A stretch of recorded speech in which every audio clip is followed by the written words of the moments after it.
Next up.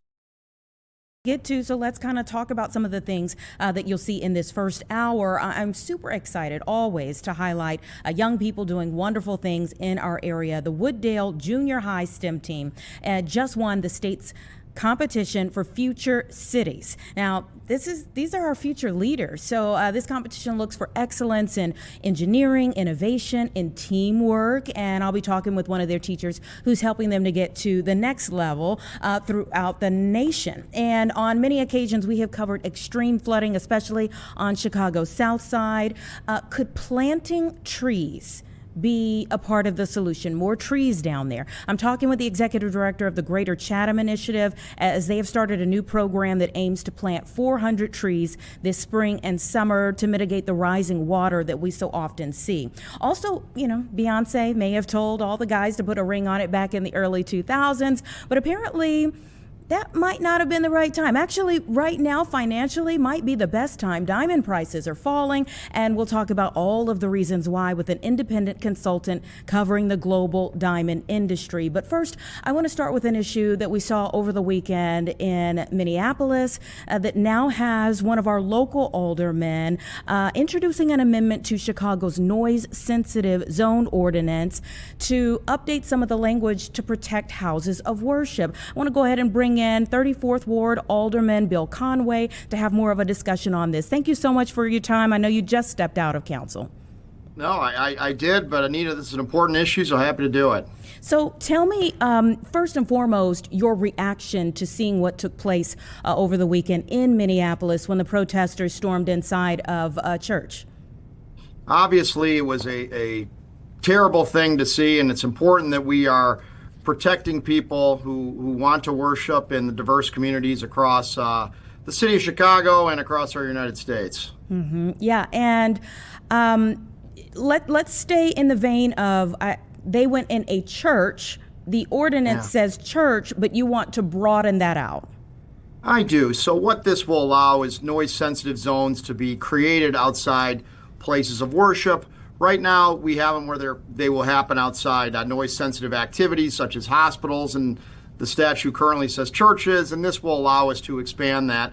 And it's especially important that we expand it to include synagogues because, you know, anti-Jewish hate crimes have been significantly increasing. They were up 58% in 2024, and they're 37% of all hate crimes in Chicago, despite the fact that Jewish people are only 3% of the population. So I think it was important to recognize the diverse communities of worship and make sure that we are doing that appropriately in our ordinance. Absolutely. And I would hope that people, you know, who worship in a mosque would feel the same, that they're more protected from something of this sort as well. Obviously, when we see what happened in Minneapolis, some who are here in this area, some who were in our newsroom, immediately recalled protesters storming inside of a Catholic service back in 2008 here in our area, protesting the war in Iraq. Do you recall that as well? I do. It was long before I was in city council, but I certainly do recall that. Yeah. And this change, this ordinance really reaffirms our commitment to protecting Chicago's diverse religious communities, be it the Catholic community, be it in a mosque, be it in a synagogue, and that's why I think it's an important change to be made. Mm-hmm. So tell me the reaction that you've already gotten from even introducing this. I'm sure, you know, if it has us talking, it has some folks that you've already come in contact with today talking as well. What's the reaction been thus far? Yeah, I mean, there was, a significant amount, a few Jewish groups that had sort of mentioned this to me. And so the feedback has been positive, and additionally across other religious groups as well. I think everyone understands that this is something that we ought to expand. Worshiping is a noise-sensitive activity, and it shouldn't be something that is disruptive, and that's what this adjustment does. And, you know, obviously the protesters felt passionate enough about their cause and what they were, the message that they were overall trying to get across to make that disturbance. But what do you say to those who are passionate enough to protest something they feel is a righteous cause, but notating where some lines may fall? Yeah, I think that, the First Amendment is a bedrock of this country, and it's certainly something I support. But when you think about activities inside that are noise sensitive in nature, I think it's important to have appropriate time, place, and manner restrictions on that, and that's what this does, and that is something that has been roundly considered okay with the Supreme Court in First Amendment jurisprudence. So where are you hoping this goes from here? And give us kind of a timeline. What happens? So if people don't understand maybe the civic process, walk us through what happens now. So it was introduced by me today, and it will get sent to a city committee, that being the Public Safety Committee, where Chairman Brian Hopkins will lead that committee. And the reason that's important is Chairman Hopkins actually wrote the original noise sensitive zone ordinance. So adding this extra language to this is something that he is already in favor of. So I anticipate it passing through that committee with flying colors and coming back to council in mid-February and then officially becoming law. That's as fast as it can go, but I don't see why it wouldn't move with that speed. We'll certainly see what happens from here. Obviously, this is reacting to what we saw in Minneapolis over the weekend, but,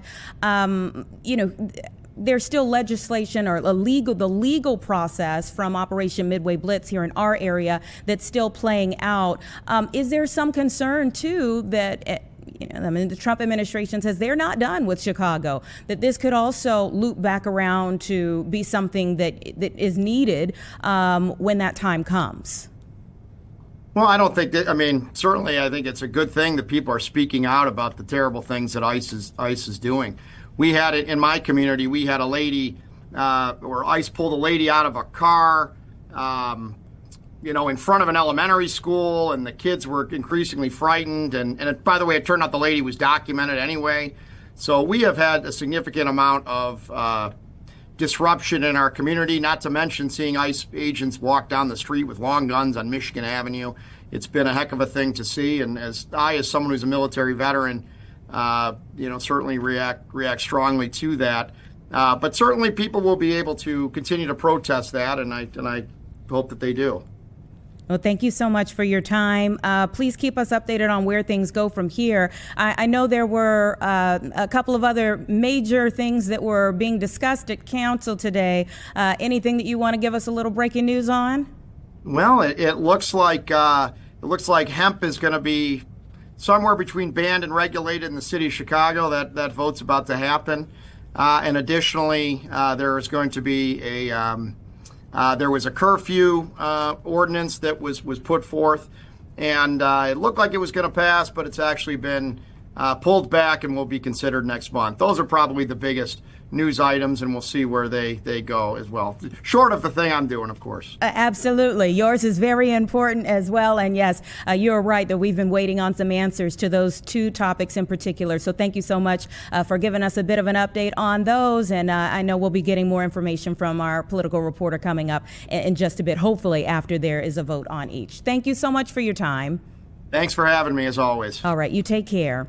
All right, it's just about 1:09, everyone, and really important that we get those updates, on what's happening at council, because they are going through several things on the agenda, and there are major topics that get added into the agenda. Sometimes, we prepare for one or two things, and then right before they go in, you see that there's another big one there. So really do appreciate Alderman Conway for stepping out and letting us know about the bill that he introduced, and also where things go from here with it, as we're just seeing, more and more incidents that are taking place throughout our country, but primarily everyone's eyes right now are on Minneapolis, and of course, it could easily be Chicago. So, in his ordinance, kind of looking to make sure that people feel comfortable, safe, protected in houses of worship here. We'll see where that goes. One of the things that I mentioned that we were going to get to today was the diamond prices actually starting to fall. Really interesting to see that. A conversation now with an independent consultant covering the global diamond industry, because it's kind of a rare treat to be able to report that diamond prices have taken a bit of a dive, but then there's the why behind it that we want to get to here. Paul Zimnisky is here to get us all up to speed on what's going on behind the scenes. Thank you so much for your time. Hi, Anita. Hopefully, more fun topic to discuss. Yeah, absolutely. This one definitely is not as in the weeds here, but I mean, is it like? Obviously, we get excited if a price of a diamond is cut, but what is causing that? So this is actually more nuanced industry news. So De Beers sells its rough diamonds to buyers around the world 10 times a year. And it's been reported that prices were cut in certain categories this week. And just to be clear, De Beers does not publicize its price changes, so this is based on anecdote. But in this case, for instance, medium-sized diamonds have been under pressure. For example, those that polish to, say, 0.3 to 1 carat. So that's presumably where these price cuts that we're talking about were. But larger sizes, those diamonds that are 2, 3, 4 carat, they've actually been quite strong. And it's understood that De Beers actually raised the prices of those goods. So, it's a very nuanced market, and it kind of depends on what we're talking about here because, again, for instance, like larger diamonds in certain elongated shapes like marquee and cushions, they've actually been quite hot lately. Well, those are all the ones that the girls want. Yeah, we only want the big diamonds. But when we think of this, obviously, like you said, it's nuanced. I want to start with who would be impacted negatively by this kind of news. Let's start there. Obviously, it's a business, so who would be hurt from this?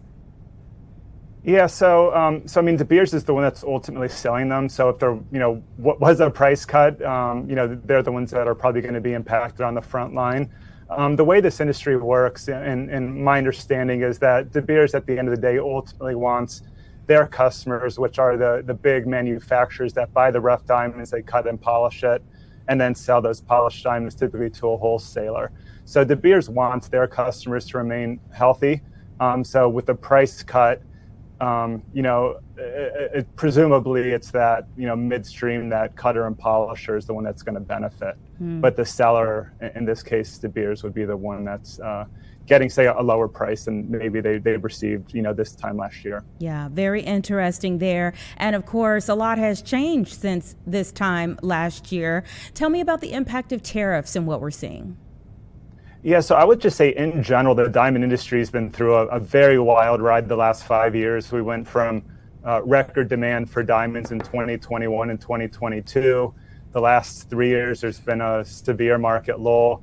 There's many factors that play, everything from more macroeconomic and geopolitical developments, like the war in Ukraine, like the global trade war, to more micro factors like competition from manufactured gemstones, to uncertainty around the future of De Beers, which is actually up for sale at the moment. So there's many developments, but like you said, tariffs are one of those factors. And for the diamond industry, it's the tariff on India that matters the most, because most cut and polished diamonds are exported from India to the U.S., and that current tariff is 50%. Wow, 50%. And then there's the aspect of the growing conversation surrounding lab-grown diamonds.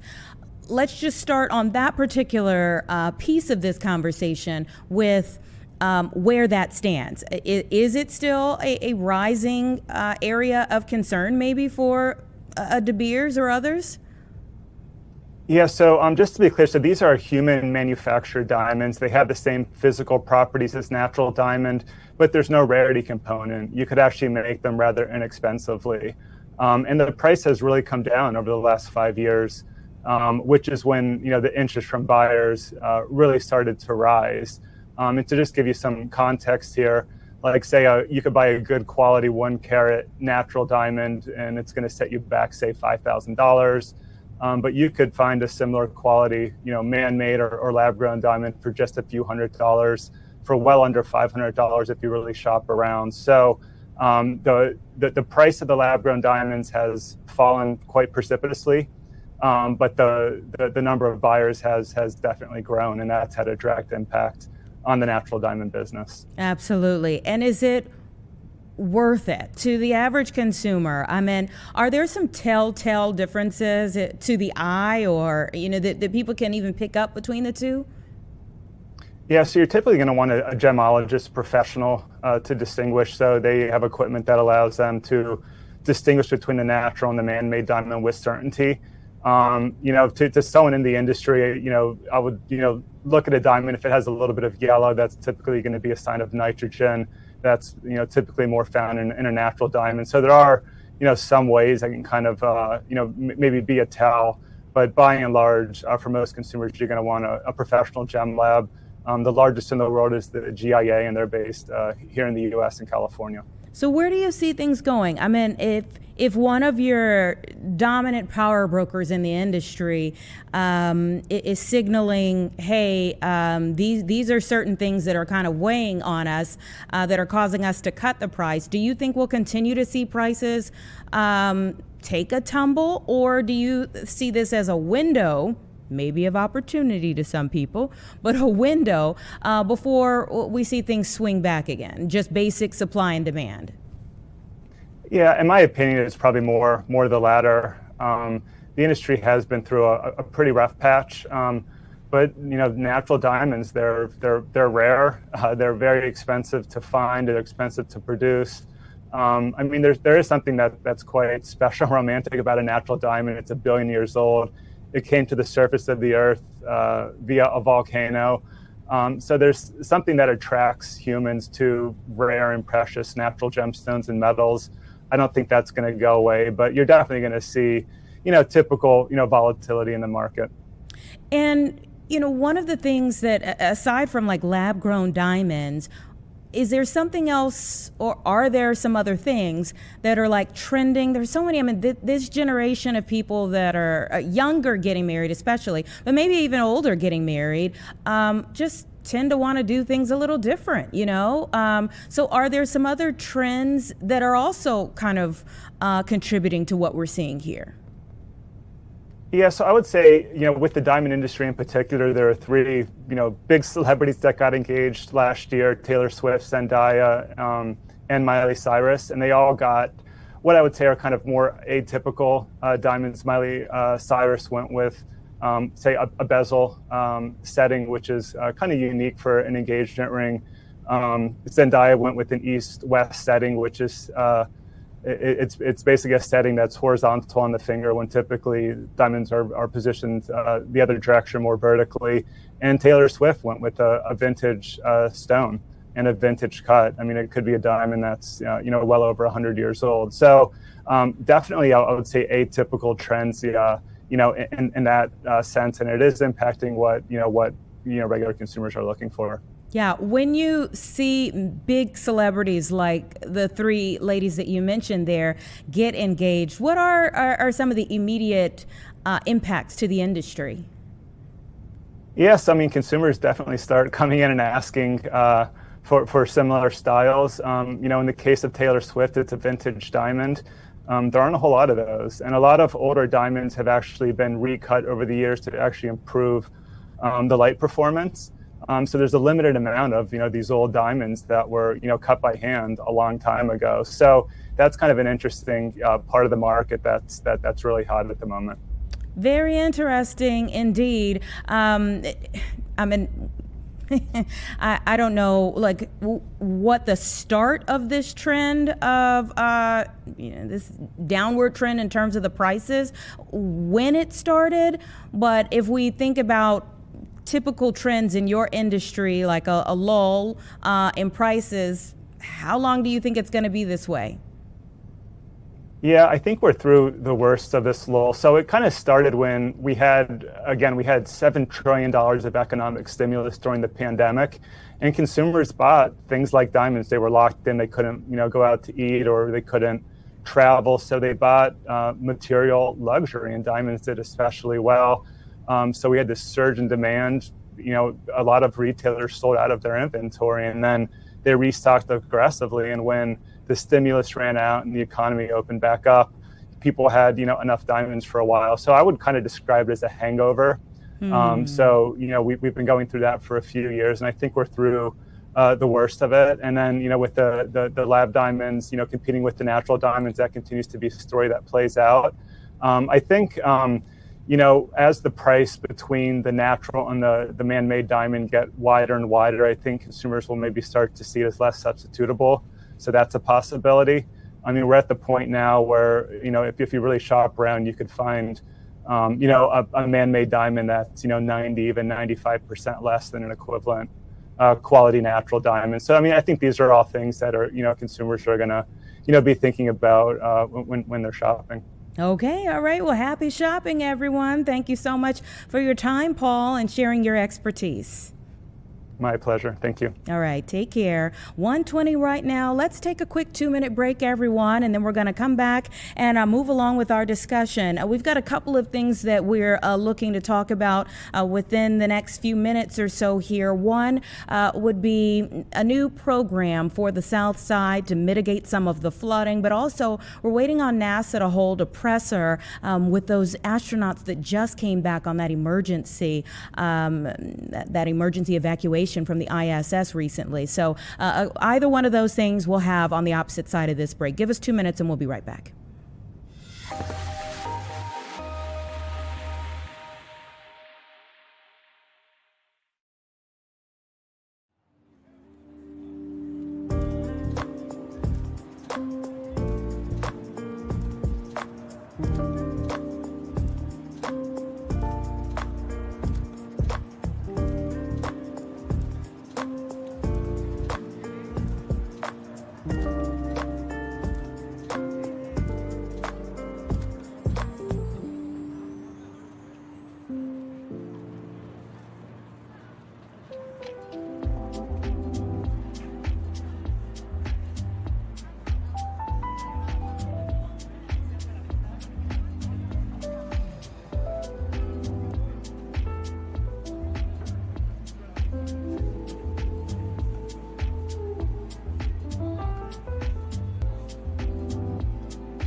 Welcome back, everyone. It's 1:24 now, and I want to get right to our next conversation because that when we see trees being planted in the area or in any area, you often think of a season of growth, right?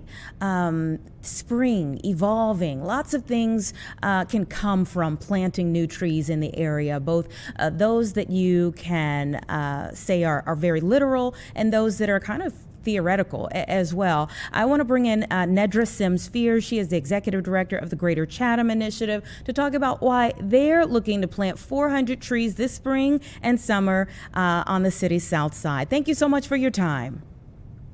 I'm happy to be here. Tell me about this new initiative.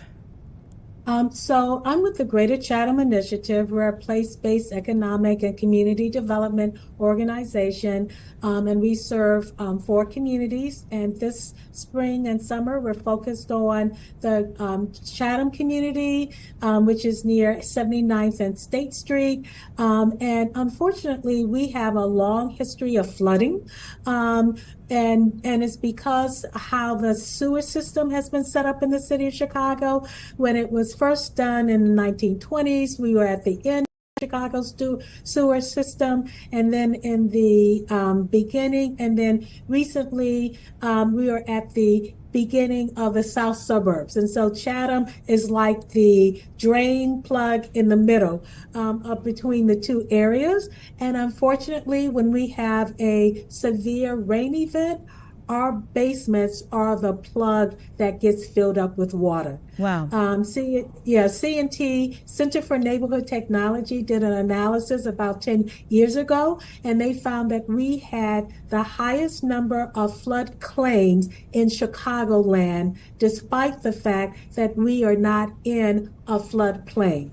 So we were thrilled when we got support from the Morton Arboretum to plant 400 trees in the neighborhood on private properties. And so it's been a great interest by the neighbors. They can plant fruit trees, they can plant big maple and elm trees, they can plant magnolia trees. We're planting all kinds of trees. We are right sizing the tree to our neighbors' properties so that we get trees that aren't going to crack the sidewalk, they're not going to crack the pipes, they're the right tree for the right location based upon what the neighbor wants. Nedra, you said a lot there that I want to break down into pieces, if you will. It's interesting that you pointed out the flood claims from 3 years ago, because as we were getting ready to speak, and especially as you started to speak, immediately I thought back to NASCAR in its first year, and I think it was like that second night when we had a horrible rain event in the area. And if I'm correct, there were so many people in the Chatham area that did have extended bouts of flooding in their basements. That was that weekend, right? That was that weekend, and we also had a weekend last August. And so it's really any time where we get more than 3 inches of rain all at the same time, the sewer capacity just cannot withstand that, and the water has to have some place to go. And so unfortunately it goes in our basements. But what we are encouraging people to do, trees are really fabulous. They have roots that suck up the water, and also their leaves suck up the water when it rains. Maple trees are really great for that. And so planting more trees. So the good news is that Chatham has 17,000 trees, which is consistent with the average neighborhood in the city of Chicago, has a 17% tree canopy. And Chatham has a 17% tree canopy, but we don't want to be an average neighborhood. We want to be a great neighborhood, and great neighborhoods have a 40% tree canopy coverage. So we would love to go from 17,000 trees to 34,000 trees and more, but we are first going to start with these 400 trees that we are making available to our neighbors in the neighborhood. And I guess, the other aspect that I wanted to kind of dig into is the fact that people made those claims during that time. Were the claims approved? Are we taking this step because people didn't get any luck going through city or federal government? So I would say that it's both and, because we know that extreme weather events are just occurring more and more. We have to be ready and do things locally. The deep tunnel work that was done where the water was supposed to go to these big reservoirs didn't work. And so now we're looking at what can we do locally to make sure that our basements don't flood. So trees, that bio-infrastructure is really important. We are also disconnecting downspouts. We have a grant from the Minneapolis Foundation where we are disconnecting the downspouts so that the water that comes off roofs, instead of going into the sewer system, they go into our yards. And we also are planting rain gardens so that the water can run there. Another big focus that we recently learned is that our public elementary schools that have big roofs, in a big rain event that we get 3 inches or more of rain at the same time, those elementary school roofs can flood a 2-block area around from which they sit. Unfortunately, my childhood home and my present home, I live next to within a 2-block radius. And so disconnecting the downspouts from our CPS and parochial schools are really important so that they don't flood their neighborhoods. And I wish we had had this conversation maybe 2 weeks ago, because we also spoke with someone from the water reclamation who really, of course, obviously with what they do, they're touting the deep tunnel, and you're saying it doesn't work for Chatham.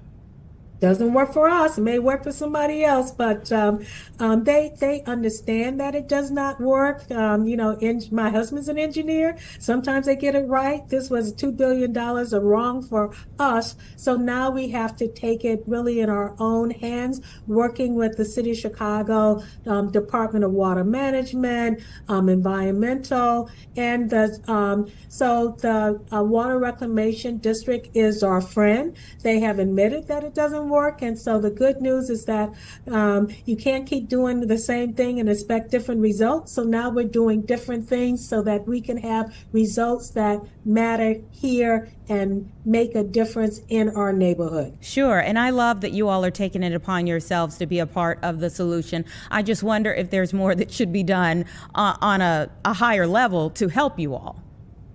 We would love so there is work that is being done on a higher level. We were really pleased to work with Argonne Laboratory. They have a Crocus project, the Chatham Neighborhood was studied. And so we've come a long way in working with them. So for example, it is because of their work that we have been able to identify particular super blocks that are known to flood, so that people know that and can be proactive in disconnecting their downspouts, installing trees.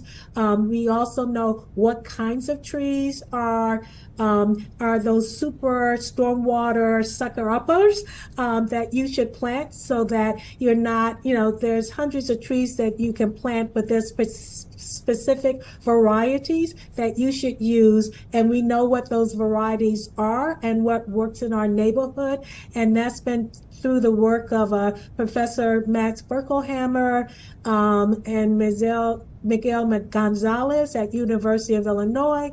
And we also know what kind of trees are actually in Chatham. We didn't know how many trees were here, the conditions of the trees, the health of the trees. And so it is the work that we've done with Chicago State University to know that we do have those 17,000 trees. So at least we have a baseline of understanding of what is here and why we flood. And it is not because we're a low-lying area. It's not because of the swamp. It is because of the sewer system. And so the sewer system needs to be fixed, but we also need to install bioinfrastructure, which is the fancy name for trees and for prairie plants. Okay, when are you all going to be planting these trees?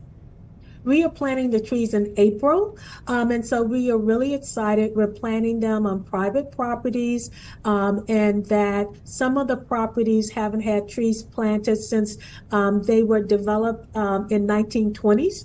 And so we're planting people's favorite trees are fruit trees, so peach trees, serviceberry trees. We'll also have pretty magnolia trees. We'll have also some maple and huckleberry trees. So a variety of trees based on what the property owners want. And so we have an arborist that's working with the trees. So we are having a community event Saturday, January 31st at our offices at the Seaway Self-Help Credit Building. That's at 639 East 87th Street from 9:30 to 1, where we'll talk about our we're having a community conversation about trees. People can sign up for trees. They can also go to our website, greaterchathaminitiative.org, and sign up to get trees and learn more about what's going on regarding flooding and how to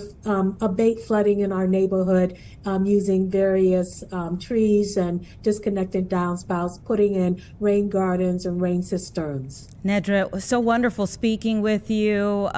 We are all a better city for having more neighbors like you. So thank you for what you and the Greater Chatham Initiative are doing. Our pleasure. Thanks for having us. Have a great day. You too. All right, it's 1:35, everyone. I have some great young people that I'm going to introduce you to on the opposite side of this break.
$137 right now, and we have some amazing young people in this area, always doing wonderful things, and it's good to see what they're up to from time to time. And so the Wooddale Junior High School Future City team just won our state competition, and you know what? The champs are here, along with their fearless leader, Dan West, the STEM engineering teacher there at Wooddale. So glad to have them here on Chicago Live today. Thank you for joining me. Oh no, I can't hear you. Let's see, is it on our end or theirs?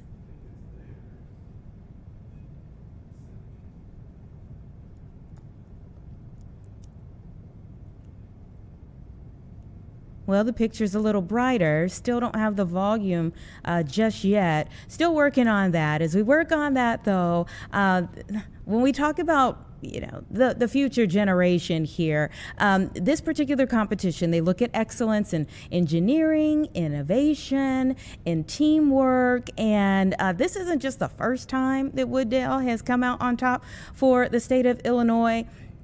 It's their fifth time in 6 years. So they just have a lot of really smart youth coming through this school year after year here. So this year's competition theme was farm to table, which could help all of us in many years to come as we think about our communities here. It challenged students to design future cities that create sustainable, equitable and resilient food system. So really can't wait to hear more about it. Let's see, do we have the volume fixed now?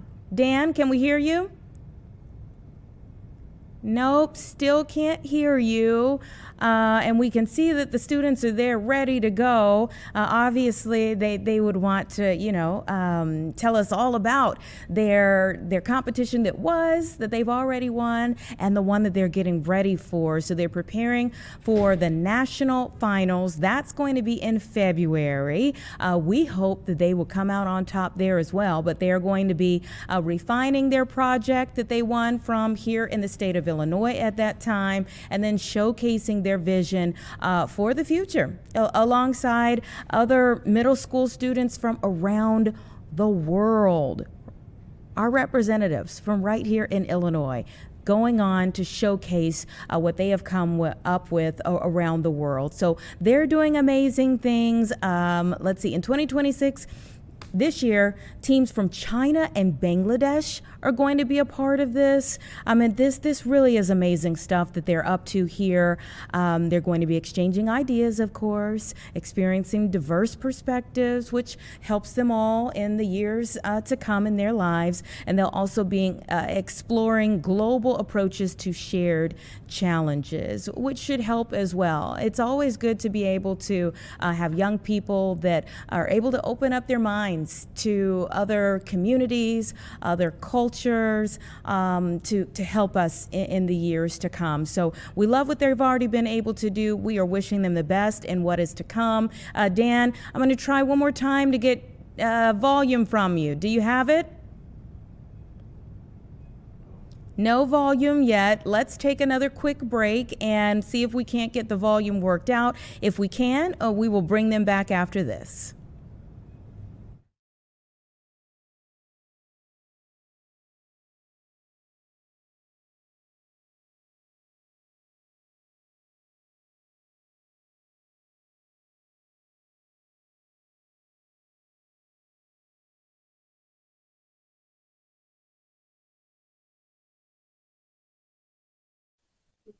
Hello? There, I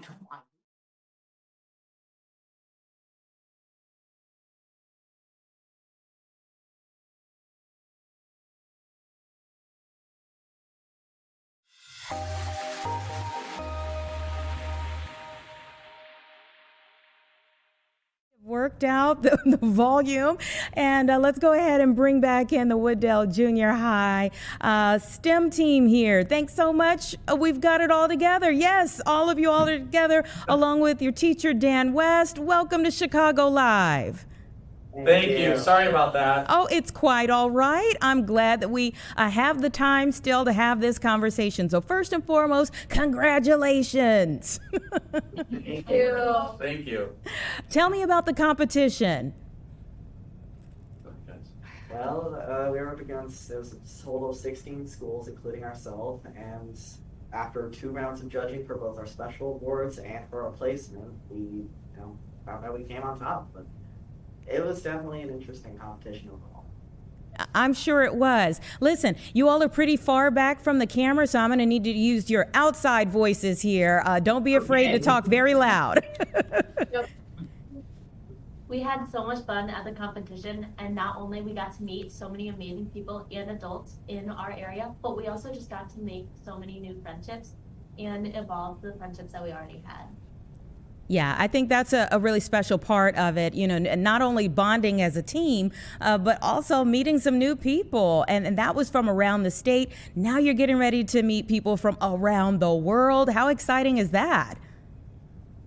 It's really exciting. This is something, again, that we're fortunate enough to win the Illinois Regionals this year.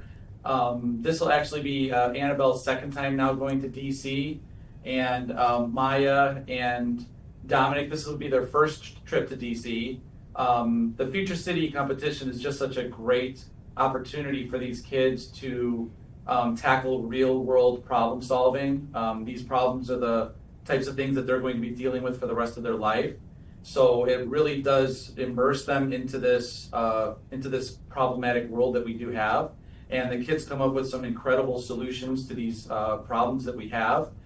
With this year's theme being farm to table, you guys want to explain some of the things we put on the model here that help farm to table? Maya, what do you tell us about our vertical farms?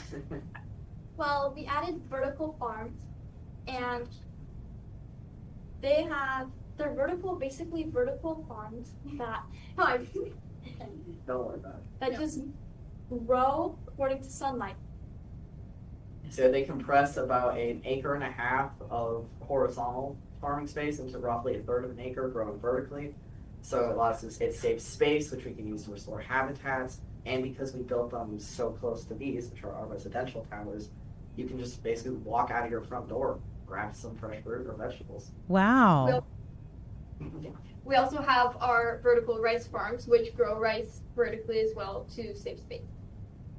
Now tell me what's blinking. There's a lot of blinking going on the table. We have our, the blue that's blinking in the front there is our freshwater river.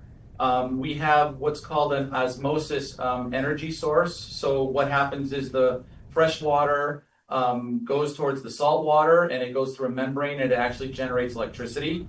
So this is a very futuristic energy source that's a very clean energy source. So we just wanted to highlight the fresh water so you can see where the fresh water was, and then the regular blue is our seawater, our salt water. The center blinking tower is the center of our city. So that would be just where our government and stuff would be, and the people that run the city would be at that part. You can see we've got some moving parts on there too. We have our wind turbines that are on the top of our vertical farms, and anything else you guys want to mention there? The actual vertical farms themselves are spinning. I don't know if you can see it from this distance, but they're spinning so that each plant gets equal amounts of sunlight throughout the day. Aha, very interesting things. Mr. West, tell me exactly how the competition works. So this is something that we actually start. The kids started this process the first week of school. And so we started back in August. And I put a team together here, kids that are interested in the STEM fields. And we put this team together and they come up with ideas for the city. They come up with where we're going to actually have the city in the world. This year we decided to put our city in Madagascar. Madagascar is a country right now that is, a little bit food depleted. So we wanted to help them out by taking their traditional farm fields and going vertical with them. So it saves a lot of space, and it also returns the farmland that they have there to back to wilderness. So again, over the 5 months that we've been working on this, the kids also have to write a 1,500-word essay, which is part of the competition. They have to write and then perform a presentation in front of the judges at the competition. And then the judges have to ask them questions for about 10 to 15 minutes. So there's actually 4 parts to this competition, and we get judged on all 4 of those parts. And we came out on top this year. But this is a national competition. The Future City competition is national, and it's actually going international now with teams coming from other countries. So we feel really lucky that we get to go to Washington, D.C. and compete against not only all of the best middle schools here in the United States, but we're also competing against some schools from China, from Hong Kong, from Bangladesh this year. So it's going to be really interesting. And then again, these students get to mingle and interact with all of these kids from all over the nation and all over the world, and talk to them and ask them questions and see how they interpreted the model of farm to table. It's really interesting to see how every school really interprets that theme differently. Okay, who's in 6th grade? We don't have any 6th graders on this team. I only have 7th and 8th graders on the team, only because just the way our program works here at school, I don't get a chance to meet all of the 6th graders until the very end of school.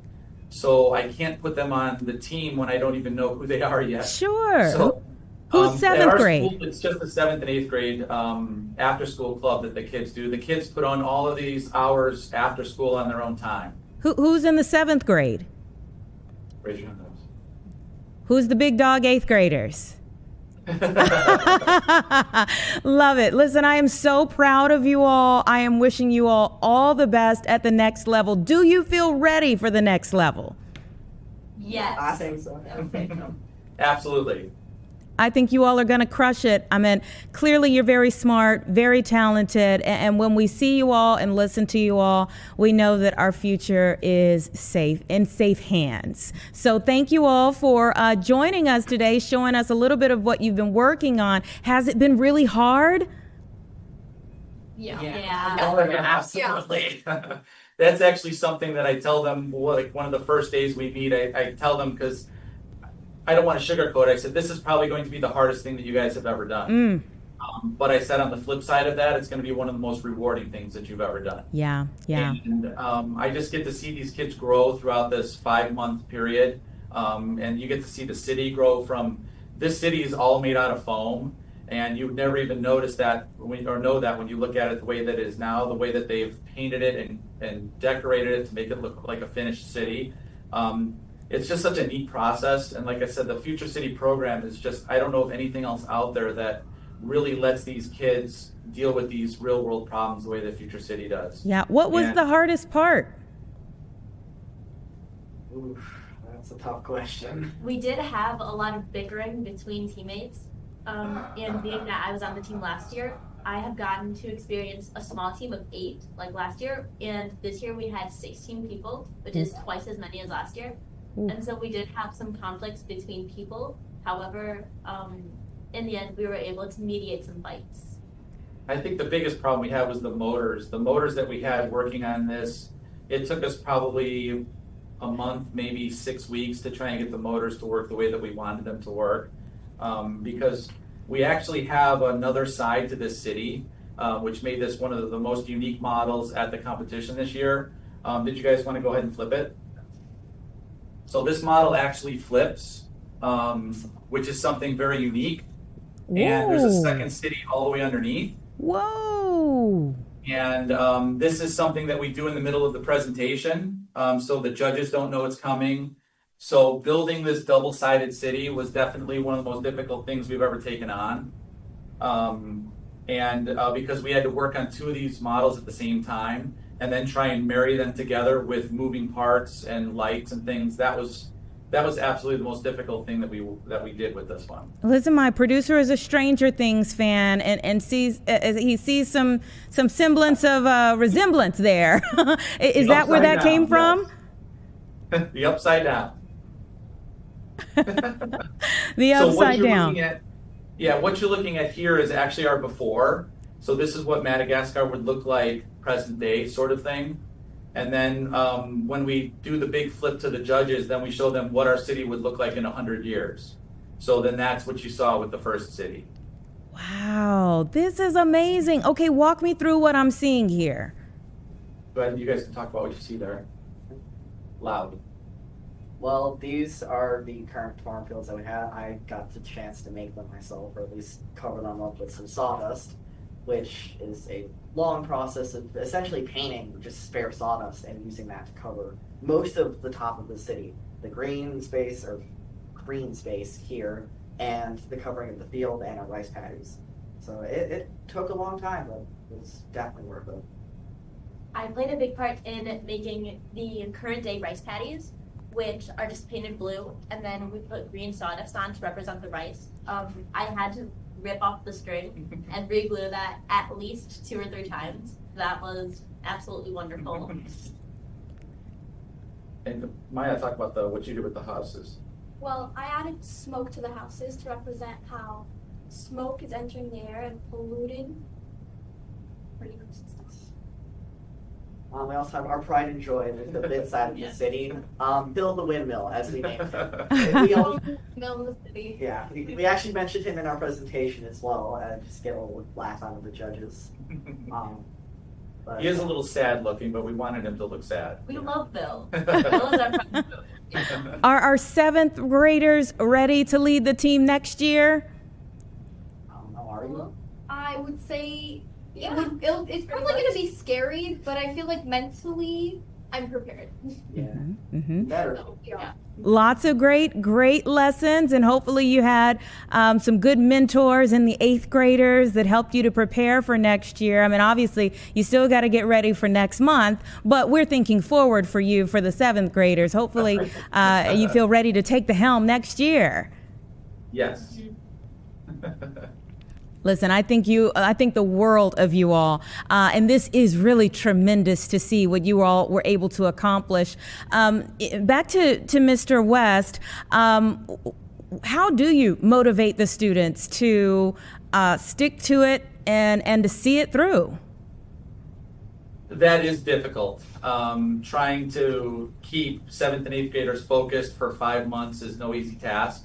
I do have to say that Annabelle took on quite a leadership role this year. We tried sort of a leadership role last year. It worked okay, but we sort of improvised, made it a little bit better this year. And Annabelle took on a bigger leadership role this year. So it was nice not having everybody always come to me. So they had somebody else then up here that they could also come to with questions and concerns. Annabelle did a great job keeping people focused and stuff this year. But it is difficult when I'm, moving around the classroom trying to keep 16 middle schoolers on task. Was a challenge sometimes. But, they see the success that we've had here at the school. And we have some of our old models in the classroom and stuff like that too. And you just have to sometimes just keep reminding them that, this is again going to be something you guys are going to remember for the rest of your lives. And it really does teach them, about deadlines and, we've got to have this done by this date. We have to have this done by that date. We've got our calendar that we look at. We have a huge whiteboard in our classroom with our huge to-do list on it. So there's, they can always go and refer to that if they need to be doing something too. So it is sometimes like herding cats, but like I said, this is something that I absolutely love, and I can't imagine me teaching over here now without this Future City program. I have to say that our administrators are extremely supportive of this program, everywhere from our superintendent all the way down. We could not do what we do with this program without the help of our administrators. The other faculty and staff in the building here are super supportive of this program. We have to say thank you to them, another big shout out to them. And even the other kids in the building. I have different kids that are coming in my classroom all the time. They love looking at the model. They can't wait to maybe be on the team next year. It's just a very positive attitude. It's a very positive club. And I do have to say, again, the group that I had this year, with it being a little bit bigger than the one we had last year, they still did a really nice job. I really can't complain with behavior and things like that. Keeping them motivated, it doesn't seem to be too big of a problem. Maybe it is because of the success that we've had in the past. These kids, I think sometimes when they get into a project like this, their drive just sort of takes over, and they're just like, I really want to see this all the way through and make sure that we bring something to the competition that everyone can be really proud of. And I tell you, I can't be more proud of the kids this year with what they brought to the competition this year and how hard they worked on this model with all the extra hours that we had to put in. Extra days here, extra days there. The kids are coming in during lunch. Kids are coming in after school to get this thing done. And they really all banded together and pulled together at the end. And we brought just an incredible model to the competition this year. Well, congratulations again on all of the success. We're hoping that you all do even more at the next level. Again, everybody, the Future City National Finals for these students and Mr. West is next month in Washington, D.C., February 14th through the 18th. Best of luck. We're rooting for you. And yeah, that will actually be live streamed also. So anybody can go ahead and go to futurecity.org. And that will be live streamed, and they can actually see the results of that competition. It'll be on the Tuesday of that week. So what is that, the 17th? That'll be on the 17th of February. They can see that on the live stream. And hey, I know you all mentioned a little bit of bickering along the way. Conflict resolution is a wonderful skill to learn at a young age. So it will pay off as well down the line. Thank you all so much. Thank you so much. All right, you take care. We're rooting for you. Thank you. All right. Great group of kids, and what a wonderful educator. I love passionate educators who are passing that on to the next generation. That model was incredible, but I think it speaks a lot for the hard work that they have been doing over the last several months. So certainly hoping that they come out on top even at the next level. But even if they're not on top at the next level, they have a lot of proud folks around here in Illinois who are looking at what they've already been able to do and saying, wow, that speaks a lot for the next generation. All right, it's about 2 o'clock, everybody. We're going to take a 2-minute break, and then I'll get you set up for this next hour of Chicago Live.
Welcome back, everyone. We're now in the 2 o'clock hour here on Chicago Live. Let me tell you a little bit about some of the things that we have coming up for you. Have you ever heard of house burping? I had not. Many people in our newsroom had not until today. It was a part of our trending topics. Every day we get a list of things that are the most typed about topics for that particular day. House burping was on there, and everyone said, huh? What? Apparently it's very popular in Germany. We're going to learn more about it here on the show today. So I'm excited to find out what it is, where people are doing it, why people are doing it, and if it could be helpful for those of us who have never heard about it until today. Also, we're going to be talking with an organization that's helping us to look at from a different perspective of winter waste and how nonprofits can benefit from what somebody else might throw away going into a new season. And so I'm looking forward to that conversation. It's kind of one of those one man's trash is another man's treasure. We're going to see how we can all be of more use to others in our area. That's coming up shortly. We know that SNAP funds, SNAP benefits to millions of people throughout the country. The requirements will be changing very soon. And so we're going to be getting an update from the Greater Chicago Food Depository about what people need to know. They're warning to people in this area, as there are many thousands of people in the state of Illinois and even here in just the Greater Chicagoland area that stand to have some impact in the next few weeks and definitely months and years from the changes that are going into effect. But first, first, I want to start with a conversation about a first of its kind center to open up in the Midwest that will be right in Chicago's South Side to address cancer care and increase outcomes for people in our area. It is UChicago Medicine's Ralph Lauren Center that's getting ready to open. It's a comprehensive cancer center. Dr. Nita Lee will be the director of the UChicago Medicine Ralph Lauren Center. Thank you so much for your time. Thank you so much for having me. Tell me just about your feelings on getting to this day. I'm sure, you know, for us it's new, but for you, it's been a long time coming. We've had such a wonderful relationship with the Ralph Lauren Foundation, and really this opportunity really is so exciting in terms of being able to bring a sense of cohesion and navigation to our upcoming cancer pavilion, as well as which is our new center, as well as our University of Chicago Ingalls facility, which also does a lot of cancer care. So really integrating this and making this a space that can really focus in on education and coordinated care is really important to us. So we're very excited to see all the pieces align, and we're so thrilled to have the announcement today. I'm excited about what is to come. Tell me why it's important where it's going to be, the location, why that matters. Really excited for our new cancer pavilion that's scheduled to open in 2027 because it is the first freestanding cancer site in the South Side of Chicago. And we know that, traditionally we've had a lot of disparities in health outcomes, in particular in cancer outcomes in the South Side of Chicago and the Southland area when we compare it to other regions, right? And so the fact that this center will help us really coordinate care, reach into different communities through education, a mobile unit, as well as really kind of creating sort of a sense of fluidity between all of our different network sites for patients who can get access to care close to home. They can get access to clinical trials. Just really the balance of really making sure that everyone is getting the same excellent care that we deliver is such an important goal. And I think the Ralph Lauren Center really helps us to centralize that and really see it in action. When people hear Ralph Lauren, they think of clothes. So tell us about this foundation and how we can even change our thinking there when we hear Ralph Lauren. You know, I think the Ralph Lauren Foundation is just an amazing group, and I suggest for everybody to go on to look at it. But for more than 30 years, they've been really committed to sort of raising awareness about the fight against cancer through multiple initiatives, such as the Pink Pony Initiative, other programs for research, other centers like ours that are around the country. So I think this really just shows like their longstanding commitment, and we're just so excited that our values align with their values in terms of getting care to everyone and to making sure that we're really, in times where people are very vulnerable with a new cancer diagnosis, we're really hoping that this can be a place of both knowledge and some security, as well as, just again, navigation, which I think is really needed for all of us. Mm-hmm. And as you mentioned, UAll Center will be the first in the Midwest, but not the first for the Ralph Lauren Foundation, as it'll now be the fourth across the nation for this particular venture here. Tell me what you all have seen in others that you wanted to bring here to Chicagoland, and what you decided is unique for this area. Well, I think that, all of the centers have really been in NCI designated centers, and they have really utilized kind of the resources of the centers and brought it to the community, right? So that theme is really important, and I think that's what we really enjoyed about having this opportunity.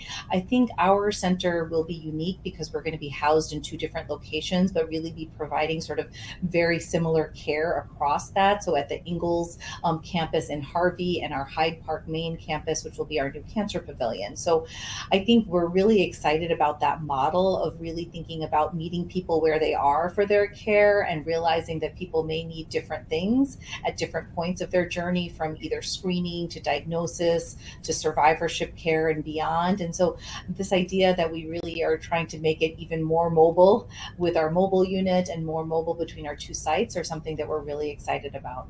Dr. Lee, you have an extensive resume. Congratulations on this new title to add to your list of accomplishments. What does it mean to you specifically to be a part of this?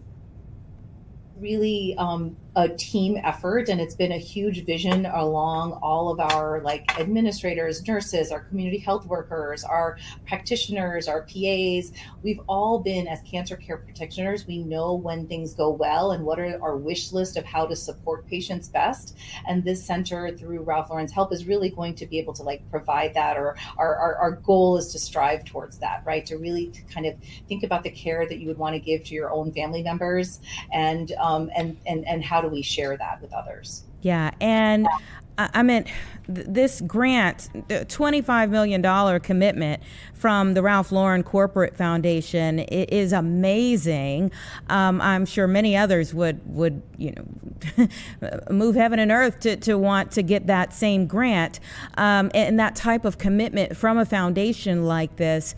Tell me about just getting to this moment for UChicago Medicine. I mean, obviously there are always things that you want to do, but getting a grant like this puts it within your reach finally.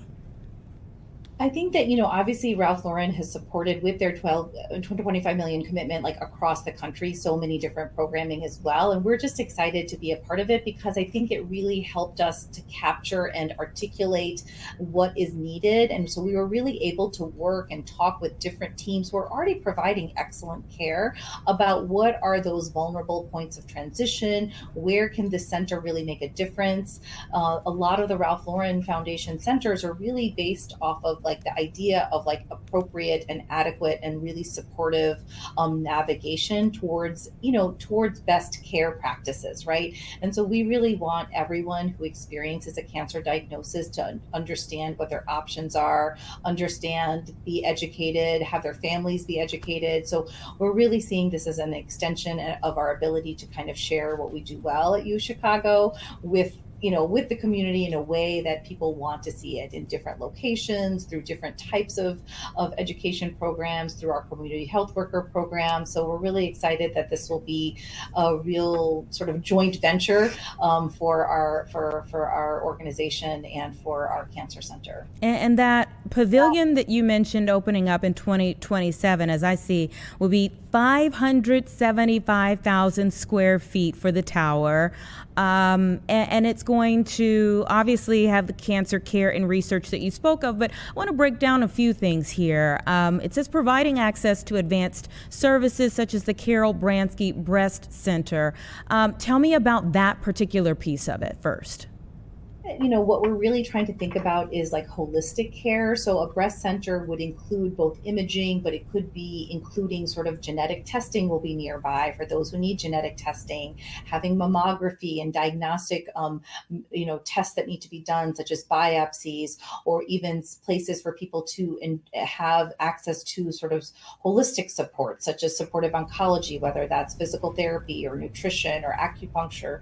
These places will now be co-located in our new center. And so we're so excited about the plans, and everyone in the planning team has been so incredibly thoughtful about each of these pieces and about the patient experience. And so we're really excited that the Ralph Lauren Center will contribute to really making a very complete patient experience. Yeah, the complete patient experience, fitness classes, support groups, music therapy.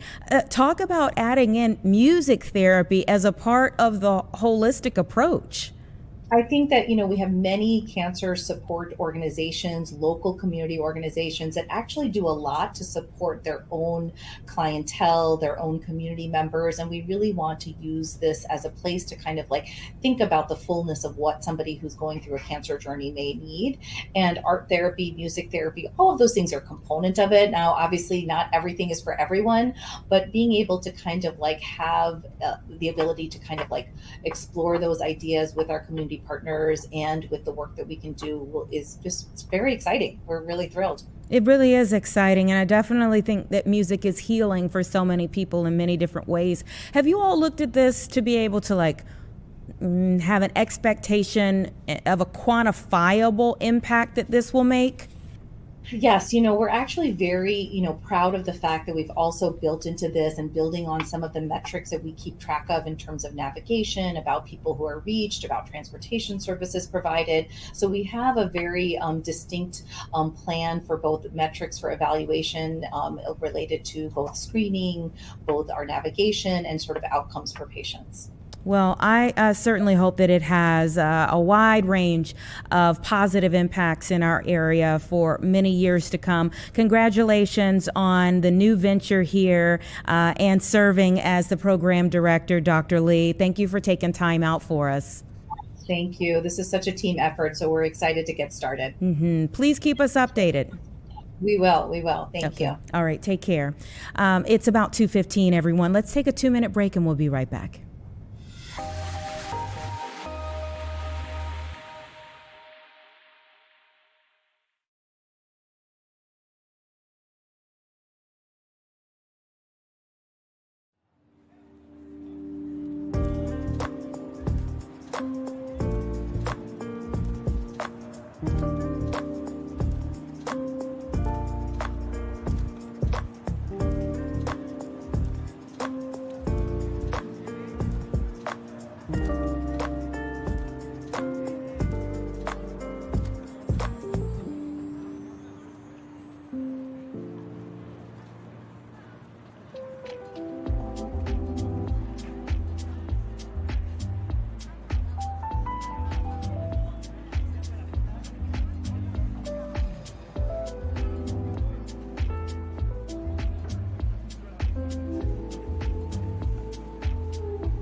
Welcome back, everyone. 2:16 right now, and there are about 2 million people in the state of Illinois who receive monthly benefits from the Supplemental Nutrition Assistance Program, or SNAP.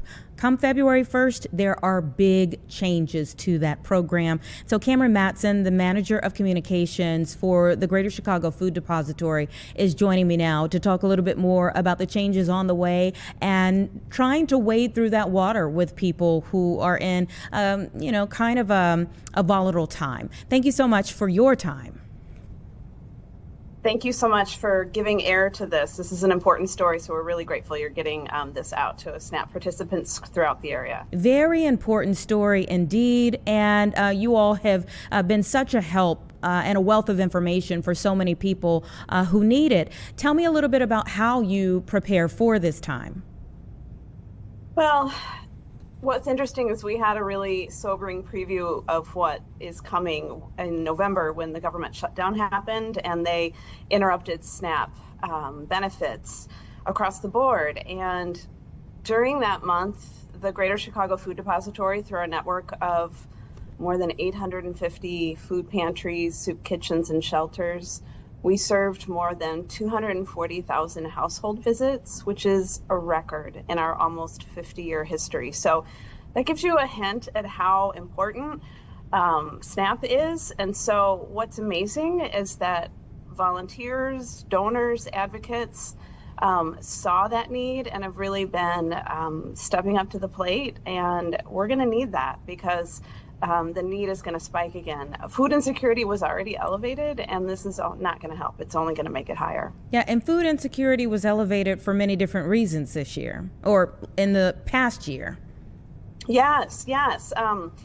Both housing costs and the cost of groceries, we all feel that when we go to the grocery store, unfortunately, have risen, and wages just haven't kept pace. And so if you are dealing with a set amount of money and really tight budget, and you're somebody who's been living paycheck to paycheck, it's challenging when those prices, when you're in kind of a fixed position and those prices go up. And unfortunately, you can't not pay rent. There's certain things that you have to do. And so we're grateful as the food depository to be able to, thanks to the generosity of our donors, provide food at no cost to our partners out there, distributing food to our neighbors also at no cost, to make sure that they don't have to make some of those hard trade-off decisions, like, do I buy groceries or do I pay my rent, or do I go to the doctor or take my kid to the doctor? So those are challenging situations, and unfortunately this coming change to SNAP is only going to make it more challenging for a lot of our neighbors. Yeah, let's walk through, because I always feel like there's a lot of information, but a lot of misinformation that people will be bombarded with during this time. So let's walk through what the changes actually are. Yes, so starting February 1st, SNAP participants between the ages of 18 and 64 with no dependents, they're going to have to work or volunteer or participate in qualifying education for at least 80 hours a month in order to remain on SNAP and continue receiving their SNAP benefits. Now, there are exemptions, and so, for example, if you have a child under the age of 14, or if you have a medically certified disability, so those are exemptions to this new rule, but it's really imperative that you go let the Illinois Department of Human Services, IDHS, know that you qualify for an exemption before this February 1st when the changes take place. And you can do that. There's a great website that we've helped set up called saveoursnap.org. And there is all sorts of helpful information there. It really lays out all the changes and also includes links to check and see. There's this easy to use screener. Am I eligible for an exemption? And if you are, there's a link to let IDHS know. So those things are really important to take care of now. Yeah. And the food depository estimates that as many as 450,000 SNAP participants in Illinois are now at risk of losing their benefits by May 1st. Yeah, sobering, isn't it? Yeah.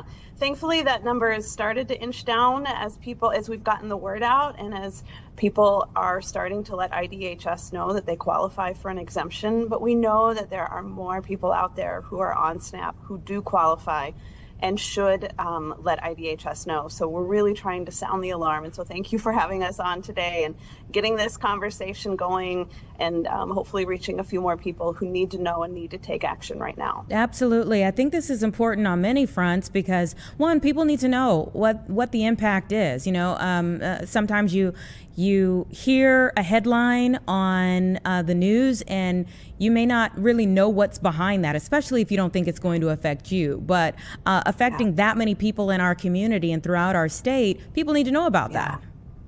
They certainly do. And, this is something that we've known it was coming for a while. And part of the confusion is that the start date for these requirements has moved a couple of times. So it's been confusing for us in the industry to keep track of it. So I can't imagine people who are receiving SNAP and for whom this isn't just impacting their work, but it's impacting whether they can put food on the table at the end of the day for themselves and their family.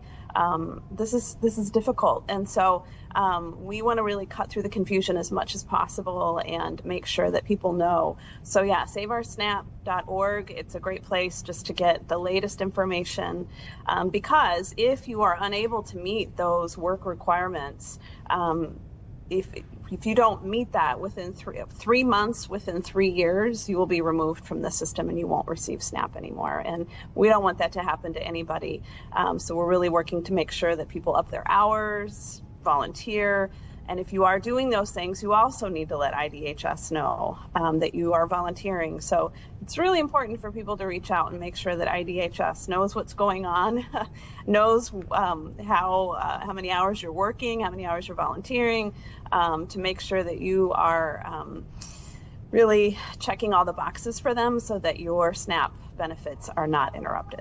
What do you say to people who say it's just a work requirement? Everybody needs to work or contribute in some type of way to get food on the table. Yeah, they sound good on the surface. And the truth is a lot of SNAP participants already are working. And so for them, this is business as usual. But a lot of people who aren't working, there's usually very good reasons. You know, there might be people who have transportation issues. I talked with a gentleman who's on SNAP the other day who was incarcerated in the past. It was many years ago, but still is having a hard time finding somebody who will hire him. So he wants to work. It's hard finding somebody who will give him that elusive job. There are grandparents who are caring for their grandbabies so their kids can go to work. There's a lot of reasons. Some people have medical issues that prevent them from working, and they haven't quite qualified for disability yet. And so there's a myriad of reasons. And so it's really unfortunate these people who are already vulnerable, who are already wrestling with food insecurity, are having that many more hurdles. And unfortunately, there are people who are deserving and need this, who are going to get removed from the system and are going to lose this benefit that is really important to them and really helps make sure that, at the food depository, we believe that food is a basic human right. And we want to make sure that everyone has just the food that helps them function and thrive. I thought another interesting aspect of this that the food depository brought to our attention, and maybe a lot of people don't, think about, it's not top of mind, is how SNAP benefits actually keep places like grocery stores and other businesses, mom and pop shops open. Yes. I think that's a great point to make, because even people who aren't on SNAP are going to be impacted by this. So it's worth everyone sitting up and taking notice of this. The dollars that the federal government gives to our neighbors in SNAP benefits, they use in grocery stores. So they use it just like the dollars that, like on a link card. So those dollars go to local businesses. So they get used at local grocery stores. If you remove those dollars, it's that much harder for local grocery stores to remain open. And unfortunately, that's going to be impacting neighborhoods that are already under-resourced, that already maybe don't have enough grocery stores within the distance of people who need them, and especially those without transportation. And so that's going to make it more difficult for others. And also, it gives people jobs, these stores. And it also, the tax revenue in those businesses helps support our local communities with roads and schools and things like that. And so this can impact all of us. Let's talk about how the Greater Chicago Food Depository multiplies what we give you. When people do donate, when people reach out to help you all, what you're able to do with those dollars.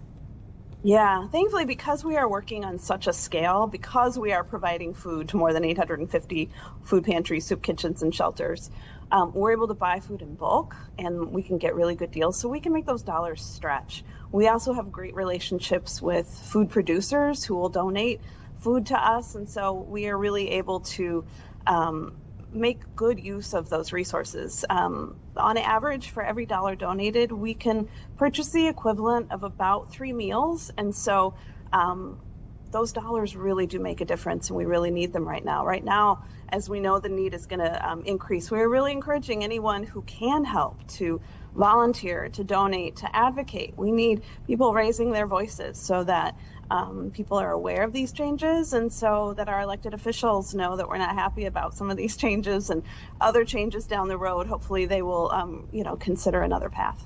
Yeah, February 1st is right around the corner. And of course, as we've been stating, a lot of people stand to be affected in many different ways. Thank you all for bringing some of these new aspects to our attention and for helping people on a regular basis the way you always do. Well, it's a group effort. We couldn't do what we do without generous-hearted Chicagoans standing side by side with us. And so we invite anyone who can help us in this movement to end hunger to go sign up at chicagosfoodbank.org to volunteer, donate, or advocate. We welcome you and we need you right now. Thank you so much, Cameron. Great speaking with you yet again. Thanks. You too. Okay. All right. It's 2:28, everyone. We're going to take a 2-minute break, and then we're going to learn a little bit more about how another nonprofit is using things of old to help in the future. Let's take a 2-minute break, and we'll be right back with that conversation and more.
.231 right now. Thanks so much for staying with us here on Chicago Live. You know, there's an old saying, one man's trash is another man's treasure. And while there are many different ways that people use technology for greater solutions in our society today, this one really stands out here. A tech company that's using their resources to benefit nonprofits throughout the country. Disney Petit is the founder and CEO of Liquidonate. Thank you so much for your time. Yeah, it's my pleasure to be here. Thanks so much for having me. Explain what you all do. Yeah, absolutely. So like you said, my name's Disney. I'm the founder and CEO at Liquidonate. And what we do is that we've built software that is able to match all of the excess inventory and the unsellable returns that retailers have with the nonprofits and schools that need them to help them divert them from the landfill or from incineration. Tell me how this benefits our society in the long run. Yeah, well, there's a number of reasons why this benefits society in the long run. There's over 1 million nonprofits in the United States alone, and those nonprofits are doing the work to support the most vulnerable in our society. And so what we do today is we understand that about 8 out of 10 returns are ending up in the landfill. And as a consumer, you expect them to be restocked, not end up landfilled or incinerated. Sure. And so with that being the biggest kept secret in retail, we decided that we could do something by integrating directly into the back end of a retailer's returns platform so that the item can go directly from your home to a local nonprofit that needs these items that's going to be able to use them for direct service. Returns are totaling about $890 billion every year in the United States, and 17% of these retail purchases are returned. And so it's a huge industry problem that we wanted to solve without putting the onus and the difficulty on the consumer while still benefiting the nonprofits in need. Yeah, huge problem. And when you talk about returns, January is kind of like prime time. Yeah, absolutely. And winter and January is really when nonprofits need the most help. It's when waste spikes the most. And the problem is that those two things don't usually talk together. And so that's really what we're here to solve. Kind of being the conduit there. What made you want to delve into this? I'm always fascinated by, someone who founds a company. Like, what made you say, this is an issue I think I can help to solve? Absolutely. Well, it's a huge problem. And prior to founding Liquidonate, I was actually the 15th employee at Postmates, where I helped to build out last mile delivery logistics as we know it today. And while I was there, I built a product called Food Fight that matched the excess food from the restaurants we worked with shelters in 700 cities across the U.S. And I realized that food and food waste was really a matching issue when it comes to restaurants and the nonprofits and shelters that need it.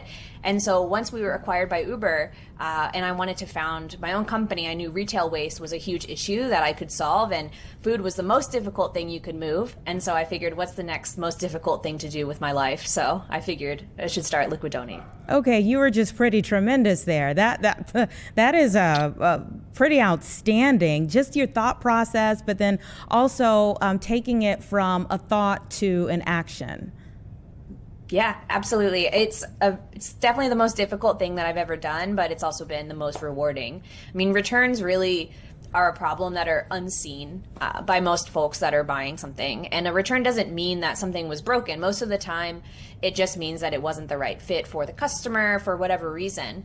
And these items are not able to be resold quickly or cheaply. And so a lot of times retailers are spending $15 to $25 per return. And that just is not cost effective for a retailer to handle at scale. And so actually building software that's able to reroute these products in an innovative way to a local nonprofit is not only reducing the shipping cost for the retailers by about 60% and really saving them money on something that otherwise is a cost center, but on the sustainability side, we're also reducing the transit distance on average by 90%. Sounds like you have a cheerleader with you.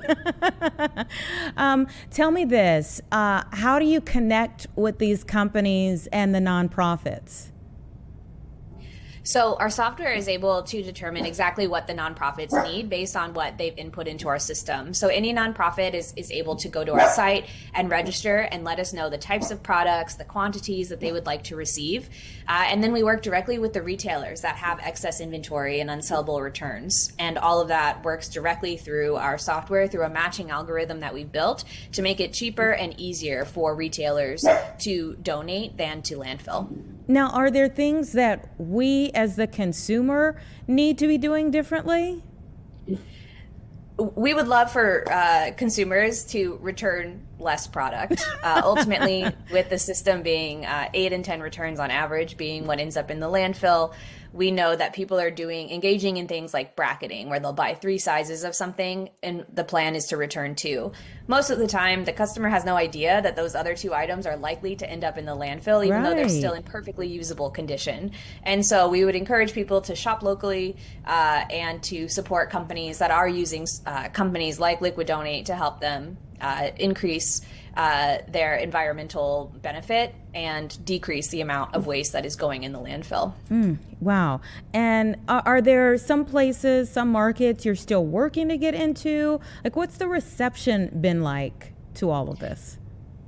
It's honestly been a very humbling experience. It's been incredible. Over the last 4 years since we started Liquidonate, we've been able to donate over 15 million items that otherwise would have ended up in the landfill. We work with about 200 different retailers and over 4,000 nonprofits across the United States and Canada that are benefiting from these goods today. So we've built a pretty well-oiled machine, and we're just getting started.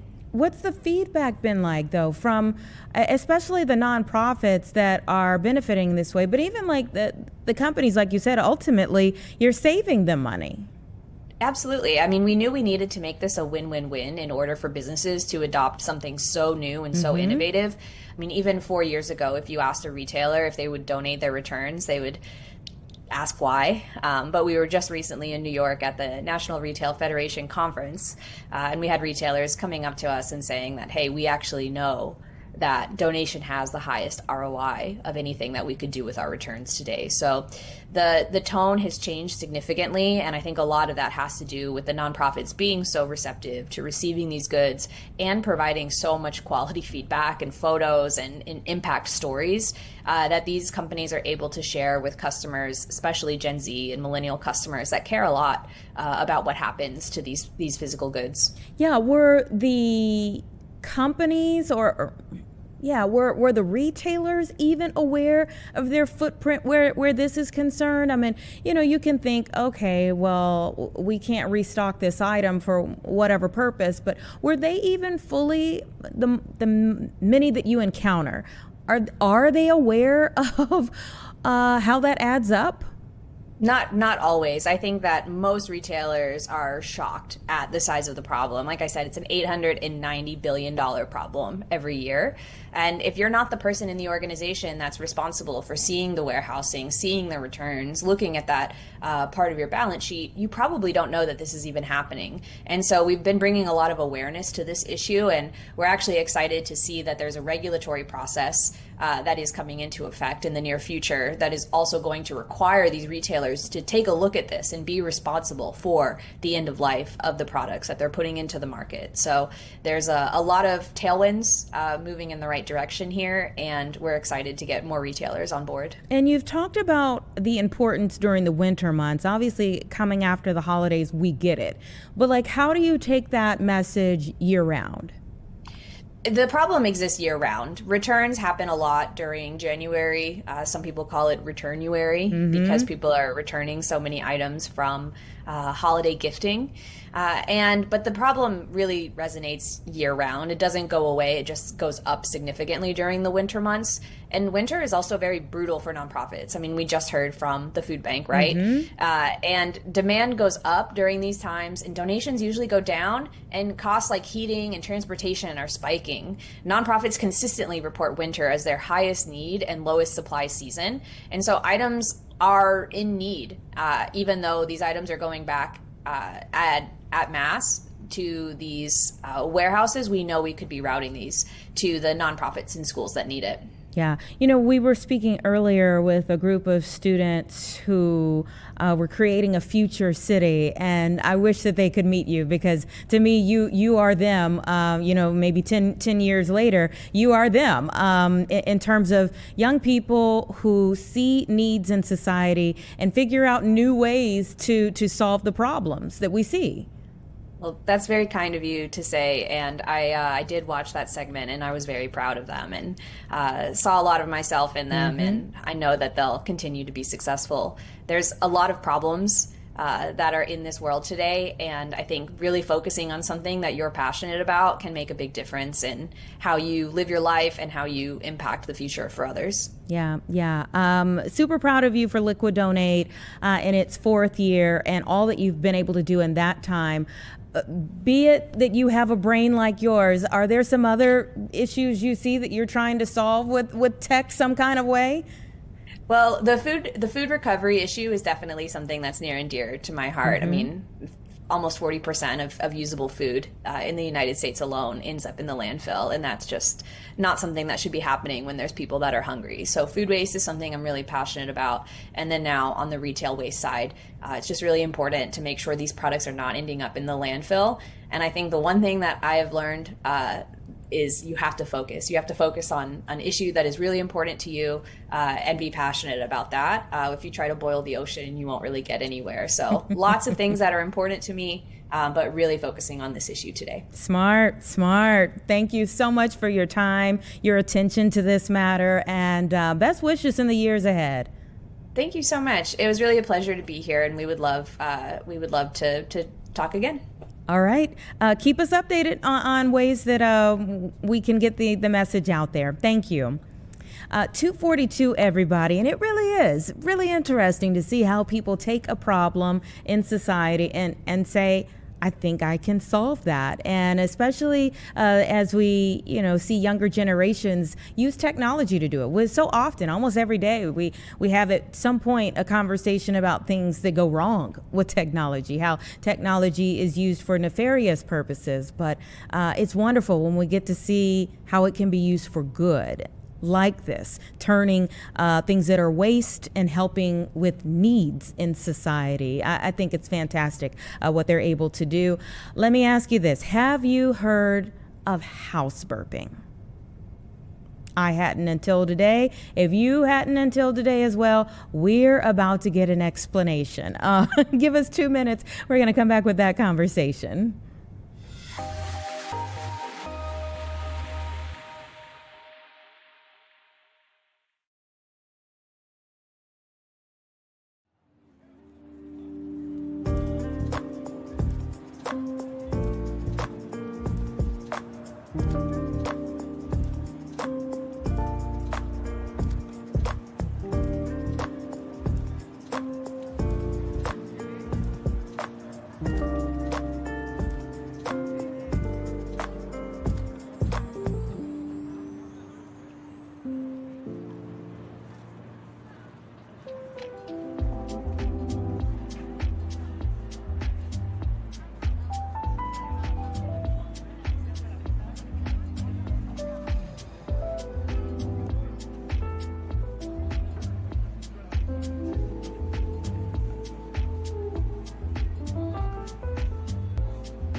$2.45, everyone, and file this in your we learn something new every day part of your brain, okay? In our list of trending topics today for our website, fox32chicago.com, we see that people are asking about a concept of house burping. I've never heard of it. Apparently, it's very popular overseas. But I'm glad that we have Dr. Arnaud Watlet from Rush University Medical Center to explain it to us and to walk us through, benefits and drawbacks. Thank you so much for your time. Thanks very much for having me. It's nice to meet you. Nice meeting you as well. And what an interesting conversation. Because when I think of burping, I think of like gastrointestinal. Well, we would need a gastrointestinal doctor. Tell us what house burping is.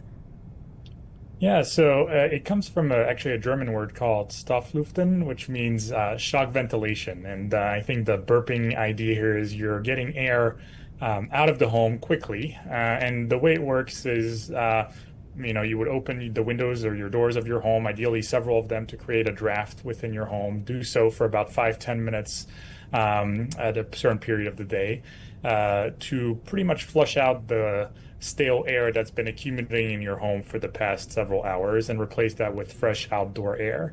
I mentioned earlier it's a German word, and you mentioned it's been popular overseas, and it is something that is often done in Germany and other European countries, especially in the wintertime, to air out the house, and it can have some certain health benefits, which we'll touch on. Yeah, okay. Lufton. This is a very educational segment here. All right, so obviously the wintertime, there people can get the doldrums from many different things. So yeah, let's hop right into the benefits of doing something like this. So there are several. One of them is getting this, like I mentioned earlier, still air out of the home. So when you've had your home windows closed for several hours or maybe even days, the humidity, especially in the home, increases. And that can lead to a breeding ground for certain allergens, say mold, for instance. I think most of us living in Chicago in the cold winter are familiar with condensation developing on the edge of windows, especially on cold days when the humid air inside the home deposits on the windowsills. And that humidity can be a breeding ground for mold development, which can then exacerbate certain health issues for people who are sensitized to asthma or who have environmental allergies to mold specifically. Another consideration is that when air is trapped within a home for a long periods of time, the carbon dioxide level increases. And we know that even small increases in carbon dioxide can lead to headaches, difficulty concentrating, head fog, fatigue, etc. So removing some of that carbon dioxide out of the home and replacing it with fresh air can be helpful.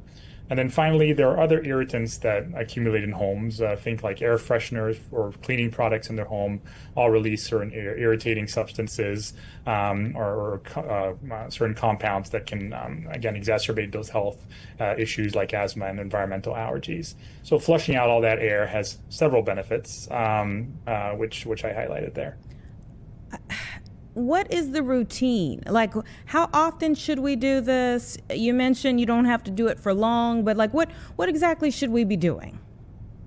Yeah, so the idea is to do it, ideally once a day, commonly done in the morning.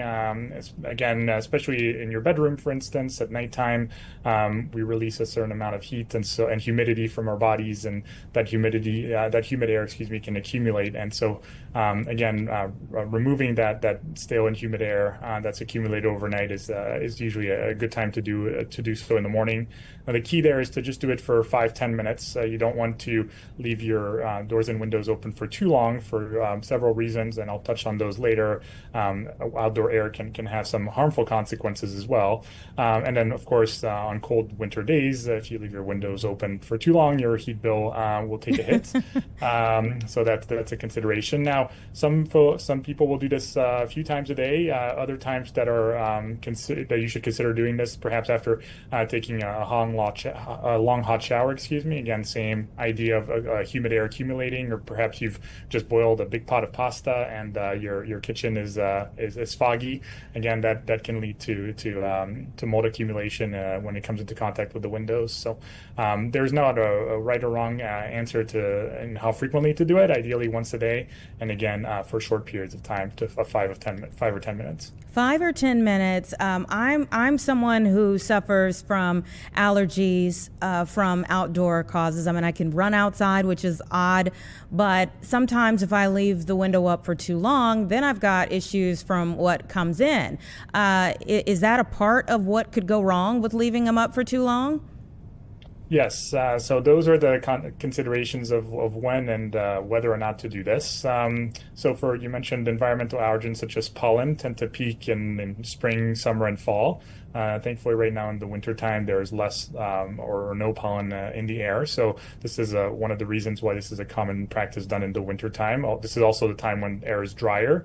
In the summertime, the air outdoor tends to be quite humid. And so again, that would defy some of the benefits of opening windows and doors in the summertime. We live in a big city, at least if you're living in Chicago, and so pollution and air pollution is also something to consider, that you would like to minimize entrance into your place of living. So those are all things that are present in outdoor air that you probably want to keep outside, especially if you have environmental allergies like you mentioned.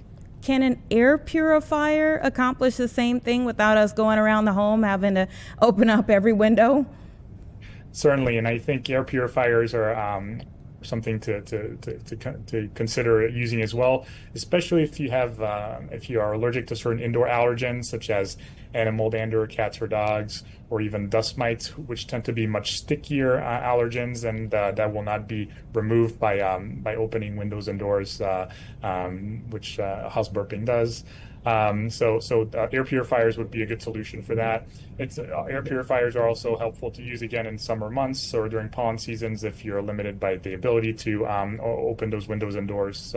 And then the other thing to consider is using the fan function on your HVAC system, which will also help circulate the air, utilizing the filter that's built into the HVAC to many HVAC systems as well. So those could be other ways to accomplish air removal and air filtration that do not require direct exposure to the outside air. And that would be another, reason to make sure your vents for the fan are actually cleaned each year. Correct. Yes, especially in the dust can and dander of animals, if you have pets, can accumulate in those ducts and can not only strain your HVAC system but worsen your exposure to those allergens if you are sensitized to them, and perhaps make your symptoms worse. So making sure that those are cleaned and inspected regularly is certainly reasonable. Why do you think this has become such a topic online right now? I mean, it's all over TikTok and social media. Like, why do you think people are so fascinated with it, or, so enthralled with it right now?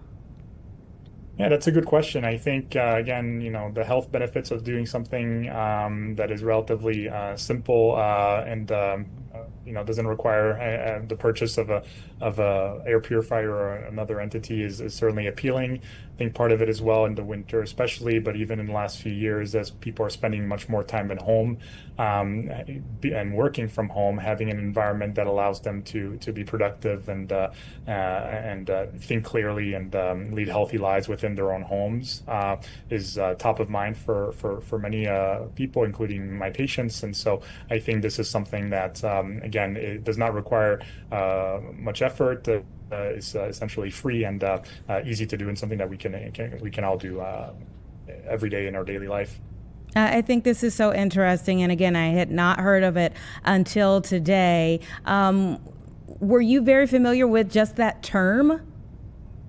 So I was not familiar with this term, as I'm not very active on social media. That being said, I am familiar with this concept. I'm actually myself from overseas, and so this is something that I grew up with. I did not realize it had taken off so suddenly. Although I have had a few patients ask me about the benefits of this, they have not used this term though. So this is the term is new to me, but I think it's quite fitting actually, and humorous, of course. What are some of the other things that you say for this time of year that could help us in terms of the things that, just opening up the window, the vitality of it, refreshing yourself, helping with concentration or whatever it may be? What are some other things that you think could help in these winter months for those things?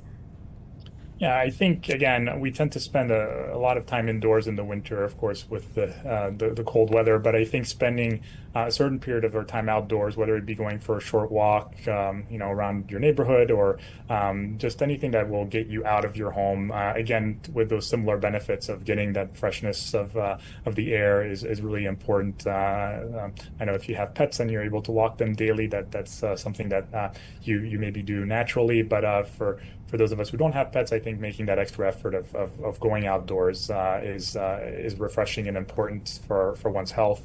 It also allows us to perhaps be more social and interactive with other people rather than being indoors, for 90 or 95% of the day.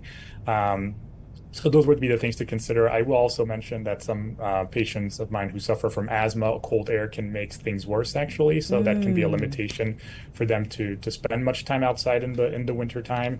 So this kind of house burping practice is a good way for them to still benefit from that fresh outdoor air without hopefully being exposed to the cold air for too long and therefore worsening their asthma symptoms. Lots of different things to consider. Thank you so much, Dr. Watlett, for laying this out for us and making it plain. Certainly a pleasure. It was a pleasure being here. Thank you very much for having me. We appreciate your time. Thank you so much. Now, we all know what house burping is when we see it on social media or when someone asks you about it from now on. You will know we have all learned something new today. All right, it's 2:58, everyone. We're going to take another 2-minute break. We will be in our 3 o'clock hour. And so when we come back, I'll set you up for our last hour here about what we anticipate getting to in terms of conversations for the last hour here on Chicago Live.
Welcome back, everyone. 3 o'clock. Welcome to our final hour here on Chicago Live. For those of you all who have been rocking with us since 1 o'clock, thank you so much for staying with us. And for everyone who's new, thanks for joining in. All right, so let me tell you about what we anticipate having in this hour. Before we get out of here, we're going to work to get our own political reporter, Paris Schatz, in here.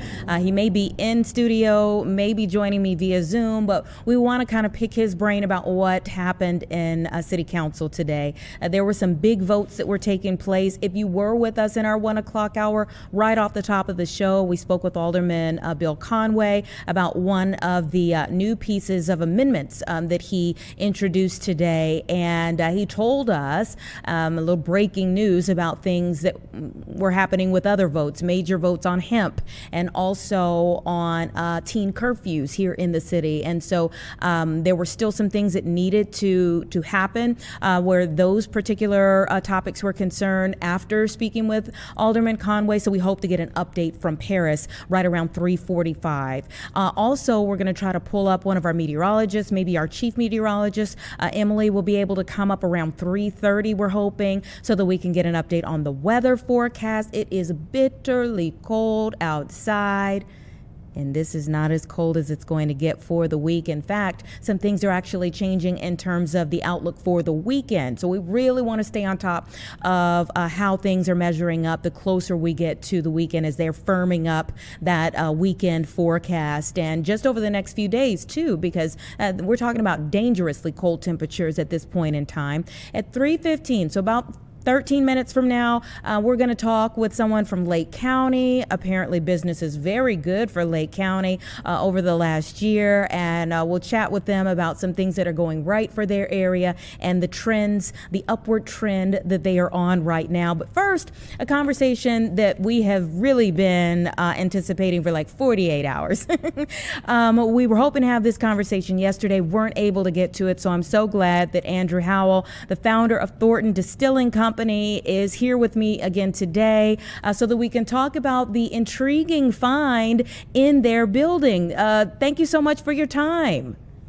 Hey, good afternoon. Thank you so much for having me on. Okay, before we even dig into what you all found, I need to know where you are sitting right now. So right now I'm in the original cellar. So our building, it was built in 1857. There's the original residence. I'm in the lower level, the cellar area now, which is then connected to our bar and restaurant area, which is like the original brewery. So I'm sitting right now in front of the entryway down into the artesian well. So it's about a story underground. I'll see if you can see this, but we do pardon me. Let's see here. We do a lot of tours down there. That's where our artesian well is located, and that's where we made the discovery. The discovery. So let's just talk about what you all found. Sure. So found what we think is a 1921 to 1923 Colt 1908 on Monday. I'm learning a lot about this pistol now. So I've had a lot of people reach out with interest. I guess it was pretty common in those days. It's chrome plated, and down in our artesian well, there's this old duct. I think there was a potbelly stove there. And I've looked in it before. When we were doing initial construction back in 2014, we kind of looked all over this place for different stuff. And we found a bunch of really unbelievable things, like old postcards from the 1850s, beer orders, full bottles of beer, glass, like Van Nestor brewing plates. But this is really interesting. At that time, when I looked in that vent, it just looks empty. But on Monday, I stuck my arm in there and I felt that there was a piece of mortar loose. I removed it and then essentially found this. There's a big void in the wall right there, and this pistol was holstered and it was wedged in there. Shined a flashlight in there, caught a little bit of the chrome. It's in pretty good condition. The exterior looks great. I just came to learn that chrome does protect like metal pretty well, but the interior of the pistol does have some rust and whatnot. So we recently reached out to a local gun historian that's going to give us some more feedback on it. We don't really intend on firing it. So we had the police come out because it was located in a common area. We do tours. Thousands of people go down there every year. And so we feel, really fortunate that we found it first. Sure. I don't think any guest would be inclined to really put their arm in this kind of scary looking hole in the wall, but it wasn't a common area. So initially when we found it, it was pretty alarming. And then we contacted the local police department just to come out and check it out and just make sure it's not like, they're not looking for it. It's not associated with anything. And they ran it and said it's so old that it's clear. And so we're just trying to learn more about it. Now we know it's a Capone era pistol, and it's associated with, some of those folks back in the day. So we're just trying to learn more, like how did it get in there? When did it get put in there and why? So, yeah. I mean, there's so much to what you just said, just in the fact that it's kind of Capone era pistol, and the fact that it's so old, like local police resources can't track it back that far. Yeah, it's pretty crazy. I can't believe it's in such good condition. The way it was like sealed in the wall was like there's moisture down there, but like when we remove the little bit of mortar, it's like really dry in there. There's a giant void in there. So we're going to investigate that a little bit further, but just really remarkable. And it's just one of many things, as I mentioned, that we found here, and we got to figure out a way to put it on display. And then that way people on tours and stuff can check it out. And, you know, we don't know if it was Capone's pistol, but it's certainly of the era. And it's just really interesting stuff, fascinating. Somewhat alarming. Exactly. A little alarming, but fascinating at the same time, especially for those who are, lovers of history. And so what went through your mind when you found it? I mean, were you even thinking it was that old, or are you thinking like, what did I just stumble upon? Exactly. I mentioned it's chrome, so it's still kind of shiny. You know what I mean? So you don't. So I thought I didn't know it was that old. I was just alarmed because it's a public area. And so I'm like, this is like crazy. Got my blood pressure going and then didn't really realize how old it was until the police ran the number and gave us more information on it. Now I think it's cool that we found it, but I guess alarm was my initial reaction. So. Yeah. And in the short period that you've had it, so the police kind of run it, make sure it hasn't been used for anything in the last, 100 years. And then they're like, okay, we turn it right back over to you? Yeah, they look at it as an antique, like finding an antique in an attic or something like that. So, they said, just follow basic gun safety procedures, keep it safe in your possession. We're trying to figure out a way to display it in like some sort of lockable case. We're getting a lot of inquiries on like our social media, people that are gun historians that are giving us information on it, people that are just curious about it. So we feel like there'll be a lot of people that'll want to come into the restaurant, go on a tour and check it out. So. Oh, I'm sure, for sure. Does this make you want to tear into more walls? Like, what else is in there? So we did construction for about 4 years, and we did a lot of that. I actually found myself here at like 6 a.m. this morning, like with a flashlight looking down into that cavern. And we think we're going to try to get like a plumbing camera and see if there's anything else in there. So we'll see. Oh my goodness. This has got to be good for business in the long run. I mean, it just kind of adds to the nostalgia of your place. I mean, that's why people come visit us is, it's the oldest standing brewery in Illinois. It was built in 1857, and it's got this really rich history of malt fermentation. We're trying to, resurrect it, bring it back to life, and get people a visit to come down to Thornton on a little day trip. And we've gotten a ton of feedback, probably more feedback than we've ever received on social media for a single post. And so there does seem to be a ton of interest, and it's a really fun story to tell. And we think, it just adds to the collection down here. And we have great tour guides that every week take, tons of people down there through there, and it just gives them something else to point out. And, we don't know if it was Capone's gun, as I mentioned, but it's definitely of the era and thought-provoking. So. Yes, certainly thought-provoking. And are you concerned at all from that aspect of things? Like maybe somebody's poking around for that purpose? We had someone reach out to us on social media and say, like Colt, it's a Colt firearm. The manufacturer has a really comprehensive database with some of these older pistols. Reach out to them. You can get, I guess, what's referred to as get it lettered, where they send you a document that tells you a little bit more about it, like hopefully the year it's purchased, where it's purchased, potentially like who purchased it. So we submitted that request last night, and then I'm under the impression it takes about 150 days. So we hope to learn more about it, and we'll share that information with everyone when we get the details. So. Oh yeah, we might have to have you back on when you get those details. This is so intriguing. Yeah, and that artesian well. So I'm seeing that a lot of people take wedding photos down there. You mentioned tours. Tell me about just what people come to you for on a regular basis besides the alcohol. So yeah, we have the bar and restaurant. We have a lovely cocktail program, so it's a popular date night spot. But we host a ton of weddings. We have a very large private event space, and we do have a lot of wedding couples take photos throughout the property. A lot of times they go down into the artesian well because it has sort of like a catacomb vibe. It's 1850s limestone construction, and so that's actually what kind of sparked all of this. We did a bridal fair on Sunday.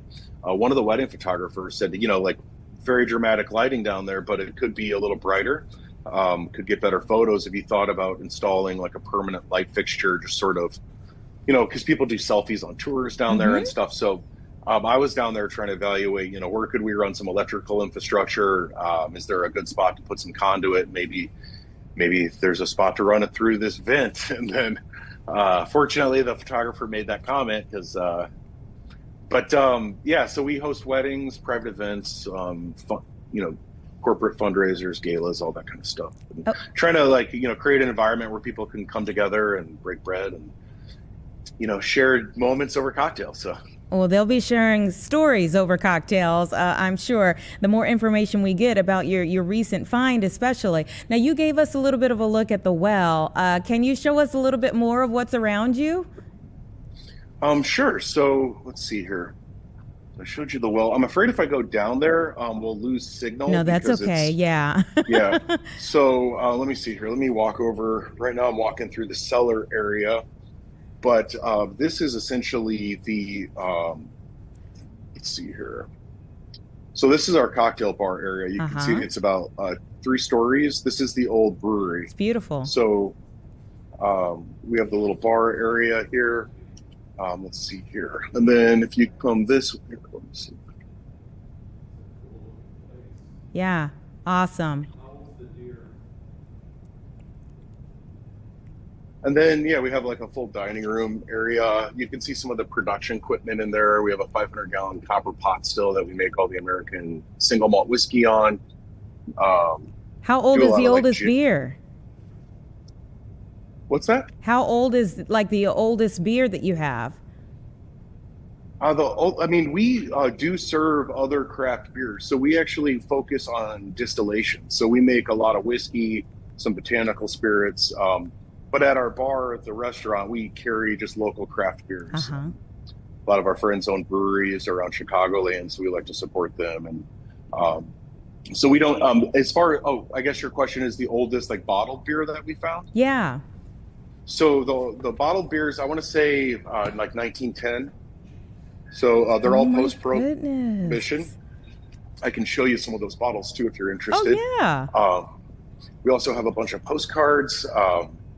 Let's see here, one second. The people ask us all the time, have you opened any of the bottles? That was my next question.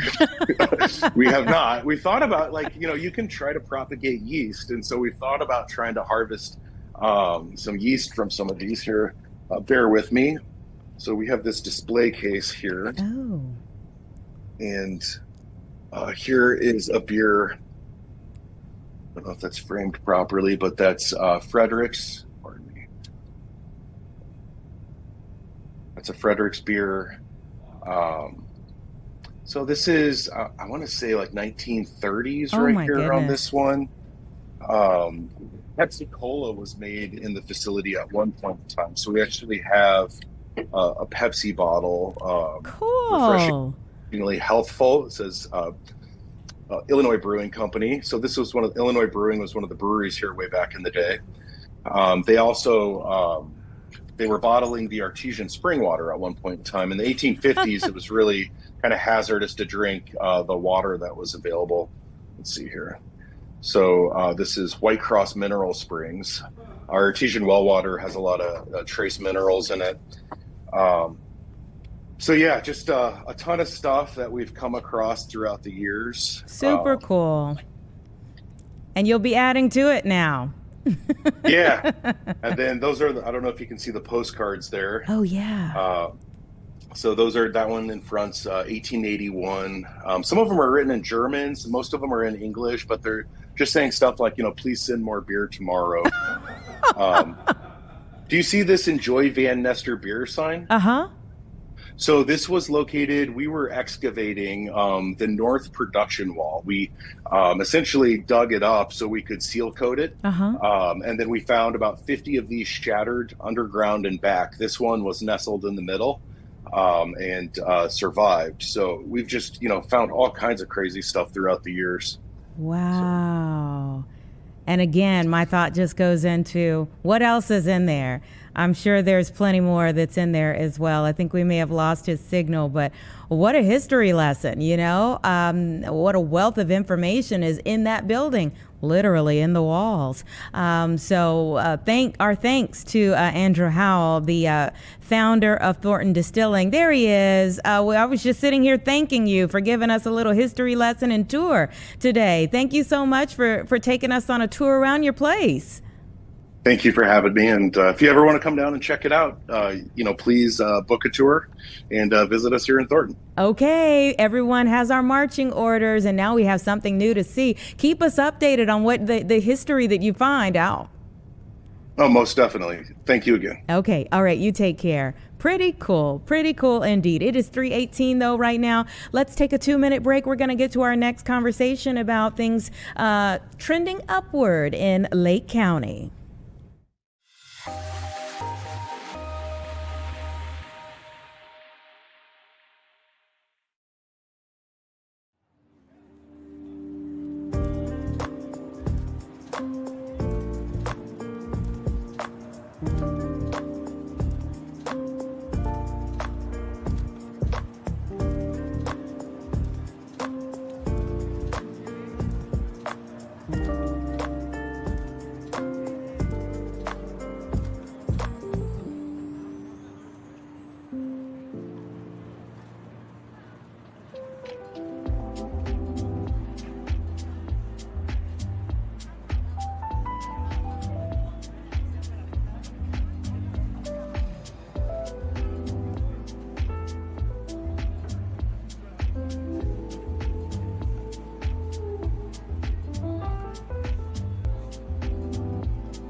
All right, 3:20 right now. As we were having that conversation about what's going on in Thornton, we got an email about breaking news that's happening right now in Ford Heights. Look at your screen and you can see here flames shooting out of an old church there in Ford Heights. This apparently was the True Light Temple of Praise, where we're seeing firefighters with their hands full. I mean, this looks fully involved at this point in time in terms of the flames throughout that structure. I wonder if the firefighters are even going in at this point. They may just be doing this from the outside. And whenever you see that thick black smoke, that means that we still have a lot of active flames inside of the building right now. You can see from our chopper view, firefighters on all sides of the building and in front of the building. They're starting to spray some water on top, which is why you're getting more of the gray and also the whiter smoke that's starting to come out. Hopefully they're getting the better of this fire at this point in time. But again, this is the True Light Temple of Praise, where they are in Ford Heights up above this fire, where firefighters are working from all angles to get this out at this point in time. We got this initial note around 2:45. So they've been working on this thing for a while now. And you can see here, they were working on one part and you see where they started moving and then they had thick black smoke coming out from another part here. So definitely definitely they have their hands full. We're going to keep on top of this. If we get any updated information about, well, obviously we're hoping there was no one inside of that building because there's not much of it left at this point in time. But if we get any new information about what's happened here at this building, we will continue to let you know. There are several other things that the newsroom is monitoring at the moment. But of course, when you see a scene like this from Chopper, you really have to just stay with that for a minute there and hope that our firefighters will be okay. Obviously, they're battling this fire in extreme conditions outside as well, which can make a firefight difficult. You're dealing with slippery conditions. You're spraying that water out there. Icy conditions can be a problem for firefighters as they're trying to get that fire out. So we'll continue to monitor that again at the True Light Temple of Praise and let you know if we get any updated information about what's happening there. But our thoughts are with the firefighters, hoping no one was inside of that building when that flame got going there. But as we get new information, we'll be passing that along. Let's talk about what's going on in Lake County, though. I have Kevin Considine, the president and CEO of Lake County Partners, who is joining me as they have some great news to share about good things that are happening in their area. Thank you so much for your time. Did I say your last name correctly? It's Considine, but Considine. Thank you, Anita. I appreciate it. It's great to be here. Wonderful to have you here, and it's always good to be able to talk about things on an upward trend. So tell me about the things that are going right there in Lake County. Lake County, in fact, even all of Chicagoland is on a tremendous roll. So I'm the president and CEO of Lake County Partners. We're the nonprofit economic development partnership for Lake County. So it's our job to keep jobs growing. And we've been on a great roll for the last 5 years. Last year took that even accelerated further, and we just completed our best year ever in 2025. Best year ever. That is amazing to hear, and I'm sure to experience. So I'm seeing that investment by businesses topped $600 million. Tell me more. So we track that. There are two major stats, primary metrics that we track in economic development, and that's new jobs created by the projects that we work, and the direct capital investment. So last year we saw over 1,800 new jobs, and that's $633 million in direct capital investment. So those were both high water marks here in Lake County, and we're really excited about that growth. There's a couple interesting pieces about that. So about 1,000 of those jobs were in manufacturing. That's been a lot of our growth over the last handful of years. Most of us hear about the decline of manufacturing, and we've been able to buck that trend with pretty significant growth over the last handful of years.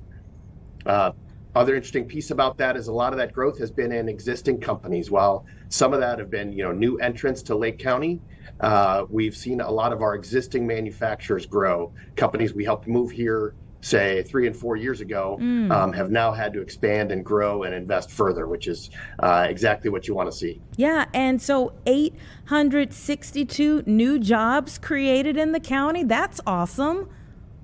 We've seen tremendous growth, and they're good paying, family supporting, high wage jobs, which we're excited to help bring to the county. Mm-hmm. Tell me about getting nationally recognized, because that helps. I mean, you all have put in the work, but that helps too. It really does. And, so frankly, some of that, we've done a nice job here, but really all of Chicagoland. So we have a partnership, the Greater Chicagoland Economic Partnership, that we formed a few years ago.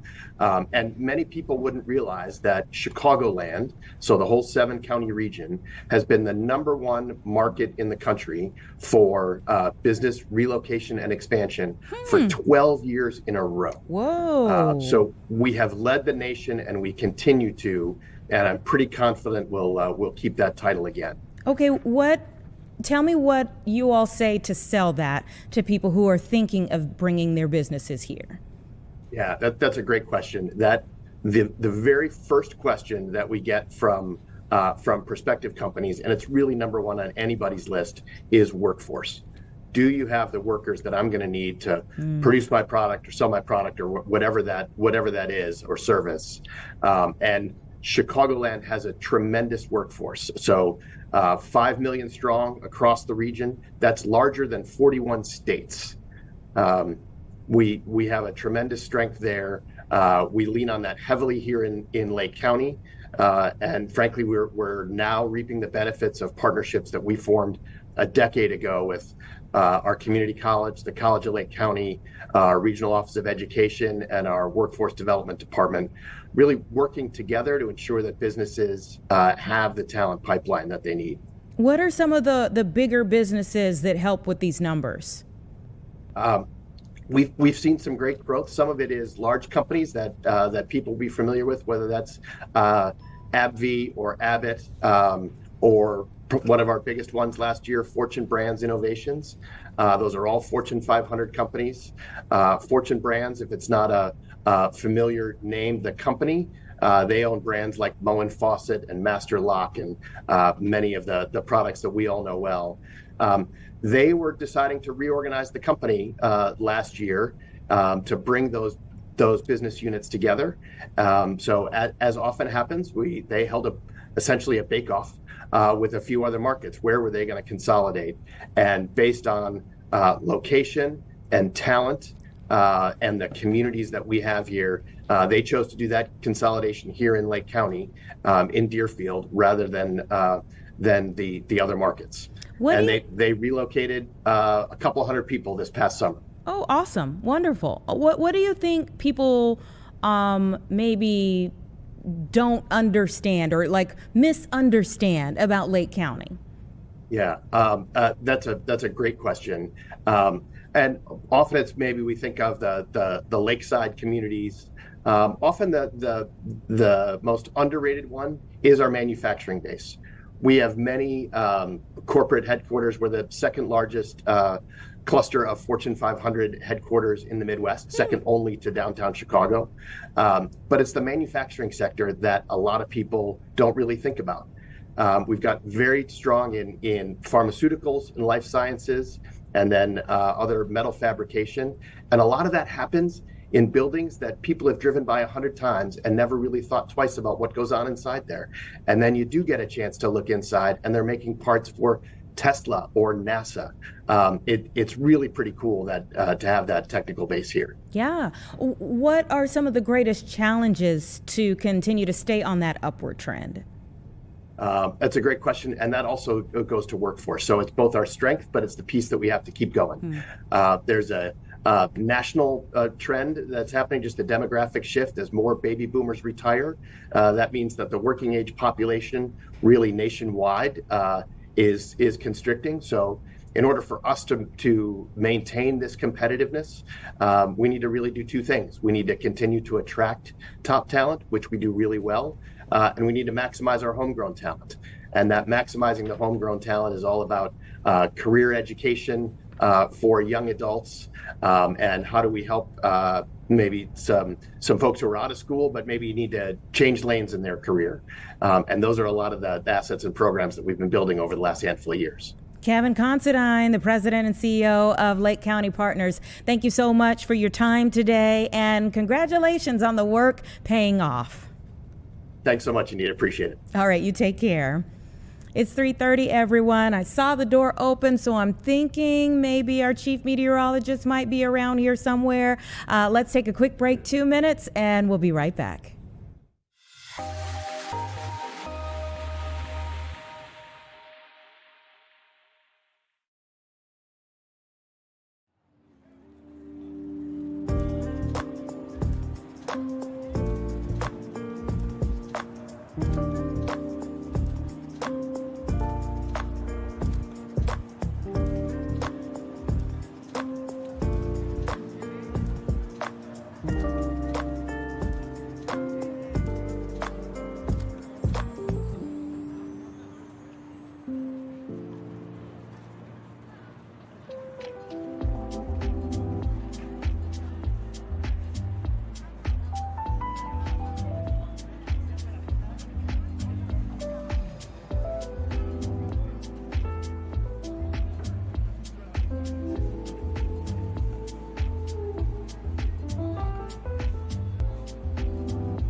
3:33, Chief Meteorologist Emily Walls here. We always appreciate you coming up before the 4 o'clock show. We know it's a tight window. So let's dig right into what we need to know in terms of this forecast. Well, similar to yesterday, I don't think you're going to like what I have to say. But yes, we have a lot to cover here. And this shot, Anita, how this has changed this week. Yeah. So if you think back to the weekend, that's when we started to feel that colder air building in, right? But we could still see the water. Yes, we didn't have a lot of ice cover, and now within the last week, it's changing day by day and just looking a little more frigid out there, right? Well, we are about to see a lot more ice coverage developing on southern Lake Michigan in the coming days.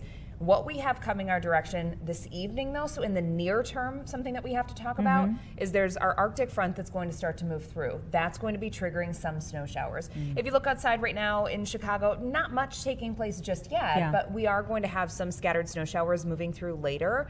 And if you think back to last week, remember when we had those heavy bands during the morning? Yeah. And it took people by surprise? Yes. So this the overperforming system. Yes. Yeah. So this could be a really similar situation. So we have this Arctic front that's coming through, and I do think that we're going to have the potential for snow squalls developing later on this evening. So we're only a few hours away from that potentially taking place. During the evening drive? I think it's going to be the tail end of that evening drive. So after about 5, 6, 7 p.m. And it's going to move in from west to east. So I think in the city of Chicago, probably not until closer to 7. So at least it's toward the tail end of that evening commute. But still, something that we are at least a little concerned about out there is the reduced visibilities that could come along with those snow squalls that may develop in the next few hours. So that's in the near term. But if you haven't noticed, I've been saying Arctic front. I'm not just talking any average cold front. Yeah. This is our Arctic front coming through, one of a few. That goose egg has changed. It has, and not for the better. Yeah. So tomorrow, we're still going to have a high in the mid-20s. It's manageable. We got it. We can do it on Thursday. Now, Thursday night into Friday, we actually have a extreme cold watch, which will likely turn into a warning as we get closer to, because Thursday night into Friday, we're going to have wind chill temperatures that could potentially drop as low as about 35 degrees below zero. So that's an additional 10 degrees below zero than what we were experiencing at the beginning of the week. Yes, it's going to feel pretty brutal out there. And I do really want to stress that frostbite, when we're talking numbers like that, frostbite can set into any exposed skin in as little as 10 minutes. That's shorter than a lot of folks walk to get to work, walk to get to school. So, if you do have places to be early Friday morning, you're really going to have to literally cover from head to toe because you could be at risk for frostbite in as little as 10 minutes. Now, high temperatures on Friday will technically go in the books at whatever we're at midnight, which I still think is going to be a few degrees above zero. But that -1, I think that's the warmest temperature that we're going to hit during the day. Oh, gosh. So it's going to be very cold. Those wind chills remain frigid all day long. And then even going into the upcoming weekend, on Saturday, we're still very cold, but at least we're starting to move in the right direction. So we're going to be ranging from about 5 to 10 degrees above zero. And then on Sunday's a day to talk about because it's changed a lot. Yeah, I was talking with Mike Kaplan early this morning, and he was like, we're watching that very closely because even from today to tomorrow, as you guys firm up your forecast for the weekend, that could look very different. It could. So what we're watching for is there's a system that up until today, really, it was looking like it was going to be passing well south of the area. Now, the latest models are trying to creep it a little bit farther to the north, and if that happens, then of course we could be dealing with some snow on Sunday. It doesn't look like a major snowstorm here at home, but still a couple inches could be possible for us on Sunday. But I do want to stress too, we're still 4 days out from this, 4 or 5 days. So there can be changes, there will be changes, but if you have plans to travel over the weekend, especially if you're going to be out on the roads on Sunday, pay attention to the forecast the next couple of days because we're going to start to fine tune that and have a better idea of the exact track of that low pressure system. And that's what's going to determine whether or not we see snow or nothing at all. Yeah, and of course, yesterday we were starting to see issues with freezing pipes for like O'Hare and their air traffic control area, one of their towers. the prolonged cold causes a different type of issues for people, for you as an individual, but then also for buildings. Yeah, that's right. So, going into this upcoming weekend, some of the main things that you're really going to want to focus on is making sure that all of your faucets, not just maybe one or two, but all of them are at least dripping. You don't need a full stream going on in all of your faucets. Save the water, but at least drip the faucets beginning Thursday night. And you may want to do it all the way through the weekend, which I know it's annoying to hear, everybody. We don't like hearing. That's something that can drive me insane. Exactly. Yeah.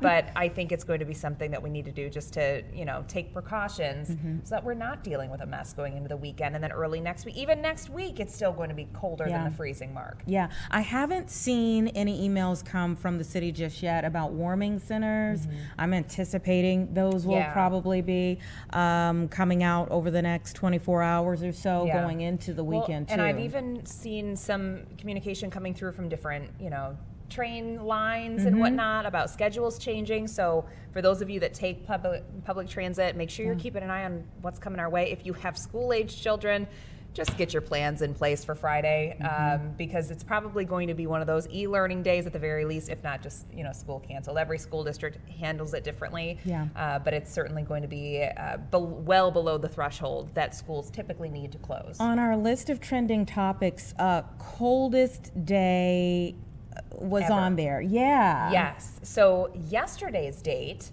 which, let's see, was the 20th. I had to double check there. Yesterday's date, January 20th, we had the coldest temperature that Chicago has on record about 41 years ago. So it was back in 85, and we hit 27 degrees below zero with the actual air temp. So it's not that cold, everybody. Perspective. Yes, it could be worse. Find the silver lining. It is interesting how people, have lived here for generations and will say, like, this is nothing compared to how it used to be. Well, and I don't know if you've seen online, and it's trending all over the place, talking about exploding trees. Have you heard about that yet? No. So don't worry, trees are not going to explode. But up to our north, in places like Minnesota, Wisconsin, they're looking at wind chill temperatures as cold as 45 to 50 degrees below zero. So whenever you get to be that cold, what can often happen inside trees is that the sap can freeze. And when that happens, you get these really loud cracks and bangs. Trees aren't actually exploding, but it's known as exploding trees because it sounds alarming coming from wooded areas. Yeah. So we don't have that here that I'm aware of that we have to worry about, but I know not too far off to our north and northwest, that's what they're preparing for. And yet again, everyone, it's one more of those things that you may see online that you're learning here today on the show, where when you see it, you'll be like, oh, I heard what that's about. We were talking about burping your home earlier. Oh, right. Well, see, I need to learn about that. You got to watch Chicago Live. We're breaking down the things that you will see on social media. Yeah, the more you know. Thank you so much You're for welcome. coming up. We always appreciate it. She's got to go and get ready for the 4 o'clock show. Let's take a 2-minute break, and we'll move on with our next conversation. Hopefully, we're going to bring in our political reporter, Paris Schutz.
3:45, everyone. So let's go over a couple of things that we have been monitoring today. Just a short while ago, our chopper was above a fire that was in Fort Heights, and we just got an update on that. Just came in the mail 2 minutes ago, literally. Fort Heights Fire Department says the cause is unknown as of right now, but that building, it was the Temple of Praise there in Fort Heights, the True Light Temple of Praise, that it was unoccupied, thank goodness, and that this is still an active investigation. So again, no one was inside, but the cause is unknown as to how that fire got started there. Still making sure that our firefighters are all right. It did look like they were staying on the outside as there were no people inside for them to go in and rescue. Now let's take a look at the stock market, because we've been monitoring this over the last 24 hours. As yesterday, I meant the entire day, sun up to sundown, was filled with red on the screen. But look at this. My, how we have turned around today. And I'm seeing here that this is in large part because President Trump has called off new European tariffs. He had threatened for those tariffs to go on many of the countries. And then he also says that there is a deal in the framework, at least, that he's reached over Greenland. Not sure what the exact, details of that are, but we do know that he says that there is a deal framework that's been reached over Greenland. So as a result, now we are seeing here the Dow Jones is up 588 points. It finished the day up 1.21%. The S&P 500 gained 1.16%, and the NASDAQ Composite also advanced 1.18. So good to see some green on the screen after a day that was completely in the red yesterday, and certainly hoping that it is a trend and we'll see more green as the week goes on. I did mention before we went to break that we were going to try to bring in our political reporter, Paris Schutz, to give us an update on council today. There were some big decisions ahead of the council, so let's go ahead and bring him in now. Paris, thank you so much. I know you're getting ready for the 4 o'clock. Did they make the votes on hemp and also the curfew? Yeah, all right. So these are the two big items. On the curfew, let's start with that. They debated it, but ultimately they decided to delay a vote for today because there were some last-minute changes to this ordinance, and a lot of alders said, well, we're not ready to vote on something we haven't read, that we don't understand. The latest version of the ordinance would give the superintendent the ability to declare a time and place curfew anywhere across the city with 12 hours notice. But some of the things being ironed out in this ordinance is, well, what are the exceptions? So if a kid is caught, if he's coming from work, or if they're coming from work or something, well, yes, obviously they would have a defense then to say, well, we didn't violate curfew because we were coming from work. Or if they were going to church or some religious ceremony, and it was after the curfew was declared, yes, then that's a defense. So those are kind of the things that they have to iron out, is like, who would be exempt here? Because you could declare a curfew, then arrest somebody or fine them or fine their parents. But then the kid says, well, but I had to be here. Like, I had no choice. I wasn't part of the teen trend. I was going to work, or I was going to church, or whatever it is. So those things are still going to be ironed out. On the hemp, they did vote and they approved this 3216, a ban on hemp-derived weed products. So those are those Delta 8, Delta 9, THC or CBD products that you see in gas stations or convenience stores. They're dangerous, they're unregulated, no one knows what's in them sometimes. Kids have gotten sick. And so this is a compromise which will give these stores until April to clear out all their inventory and then put a ban in place. But it exempts hemp-derived beverages. So there was a lot of lobbying going on by bars and by restaurants and stuff that offer these hemp-infused THC drinks, and they were successful here in getting a carve-out. So they will still be allowed. But then Congress passed a law that bans all hemp-derived weed products next year. So it's unclear how the city law will relate to that. Obviously, hemp, Delta 8, Delta 9, they'll be banned throughout the city, but these drinks are going to go on. So, you've covered the hemp ban extensively. Does this essentially give them like a window of time to clear out their products instead of having to throw them all away right now?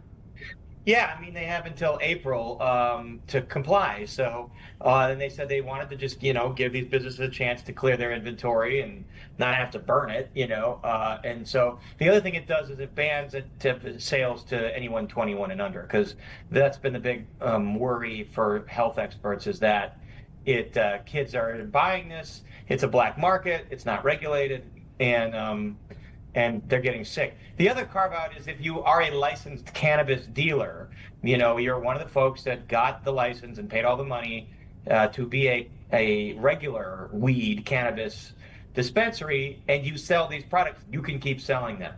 So there was a group called the Illinois Healthy Alternatives Association, which represents, I believe, the hemp industry, basically saying, you know what, this was just a giveaway to the big cannabis corporations and to the big restaurants that do these drinks, but it hurts mom and pop shops, that have struggled to find revenue and products that will sell. And, the opponents, one of them was the 49th Ward Alderwoman Maria Hatton, who said, some people rely on these products for CBD, for medicine, for medicinal use. And she says, I'm one of them.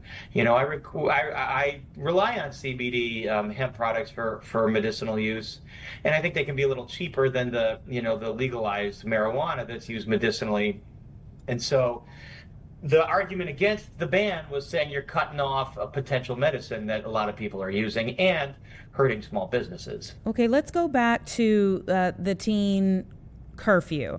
Obviously, we started with SNAP curfew debates last year that then turned into the 12-hour notice. Now we kind of get to the 12th hour where a vote is expected to take place today. Last minute changes come in, and then it gets punted again. So one, when are we expecting this to come back before the full city council? And are you getting the sense that we're headed in the same direction as last year, where it was debated a lot, but nothing ultimately was done? Yeah, I mean, and this is the politics here. This is the sausage making that's really interesting. One of the things that is always fun and fascinating to watch at these city council meetings is what goes on in the break room behind the council chambers. And you see this furious activity of, representatives from the mayor's office that take an alder aside and they start having a discussion with them, because they're all trying to count the votes here.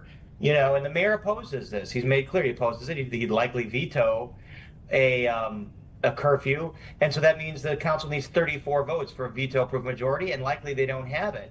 And so when you see like this kind of hand-wringing going on behind the scenes, I think it was about maybe kind of picking off a couple alders and getting the math to favor one side or the other. So the mayor's folks might have been trying to pick off some alders who were going to vote yes and say, hey, you know what, vote to table this for now. Let's live to fight another day. They don't want the ordinance. The strategy behind delaying stuff for the opposition is it's like, look, if we delay it, we live to fight another day. Maybe something surfaces that changes some minds. We can lobby. We can figure this out. And so that's what looked like happened today. The mayor's representative successfully stalled this a little bit, and alders said, all right, we don't have the votes. Let's wait. Let's take it back to committee. Let's debate some of these provisions, like who gets to be exempt from getting in trouble if they violate curfew, like we said. And how would you even prove that? What's that? I said, and then there's the aspect, when you get into things like that, I think you get into very gray area, because how do you prove that? And by the time a child or their parents has had to prove that, you're looking at, civil rights violations that are easily going to court. Very, very true. I mean, those are all good points. And that's why, the finer points of this have to be dotted, and ironclad. And again, there was a whole page-long list of possible exemptions here, because I think they had to cover their bases. And the alders looked at this and said, look, well, this is a lot of new stuff that I almost said something else. A lot of stuff we know. And we can't just vote on this, hey, the parking meter deal, everyone still remembers that in 2008, and no one debated it, and it was a mess. And it passed, and then everybody realized what was in it, and they said, holy moly, the city of Chicago got screwed here.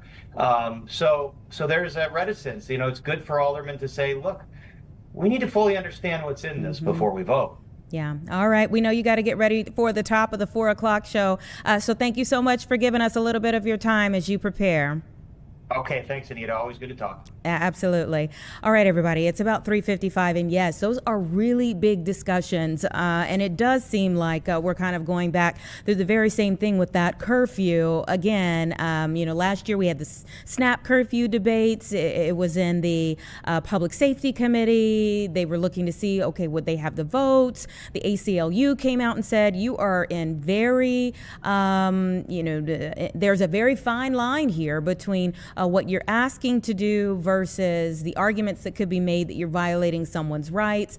They took it back. And then this year we get another round of debates going, and it's for good reason. The curfew debate came back up after a child lost their life downtown after the tree lighting ceremony. I mean, it had been tabled until then. After that teen trend happened and someone lost their life, the conversation comes back up. But the mayor's argument would be that there is already a curfew in place, and that if they implement what's already on the books, that they should be able to handle things.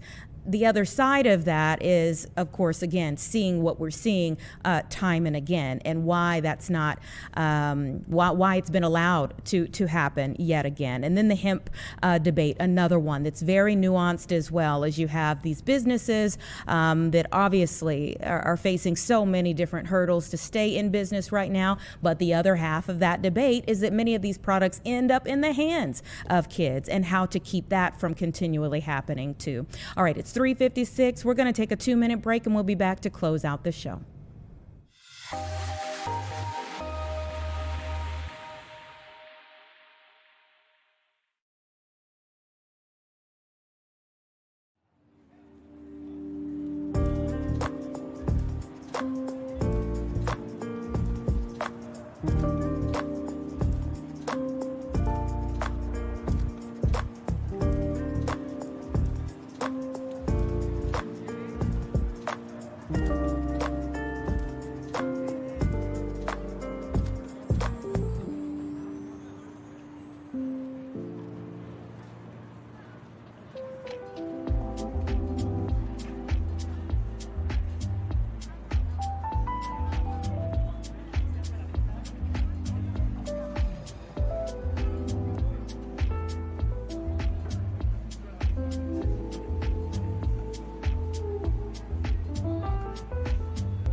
All right, welcome back, everyone. 3:58 right now, and it's almost as if someone from the city is watching Chicago Live, which we hope they are doing each and every day, because literally 2 minutes after I said to our chief meteorologist, Emily Walls, I haven't seen an email come out about warming centers here in our area, the email came in. So we do have a list now of warming centers that are going to be open between tonight and Friday, and then also another set that will be open for the weekend. I'm sure they'll be talking about that, plus more details about the bitterly cold temperatures and what else we can expect over the next few days, coming up first at 4.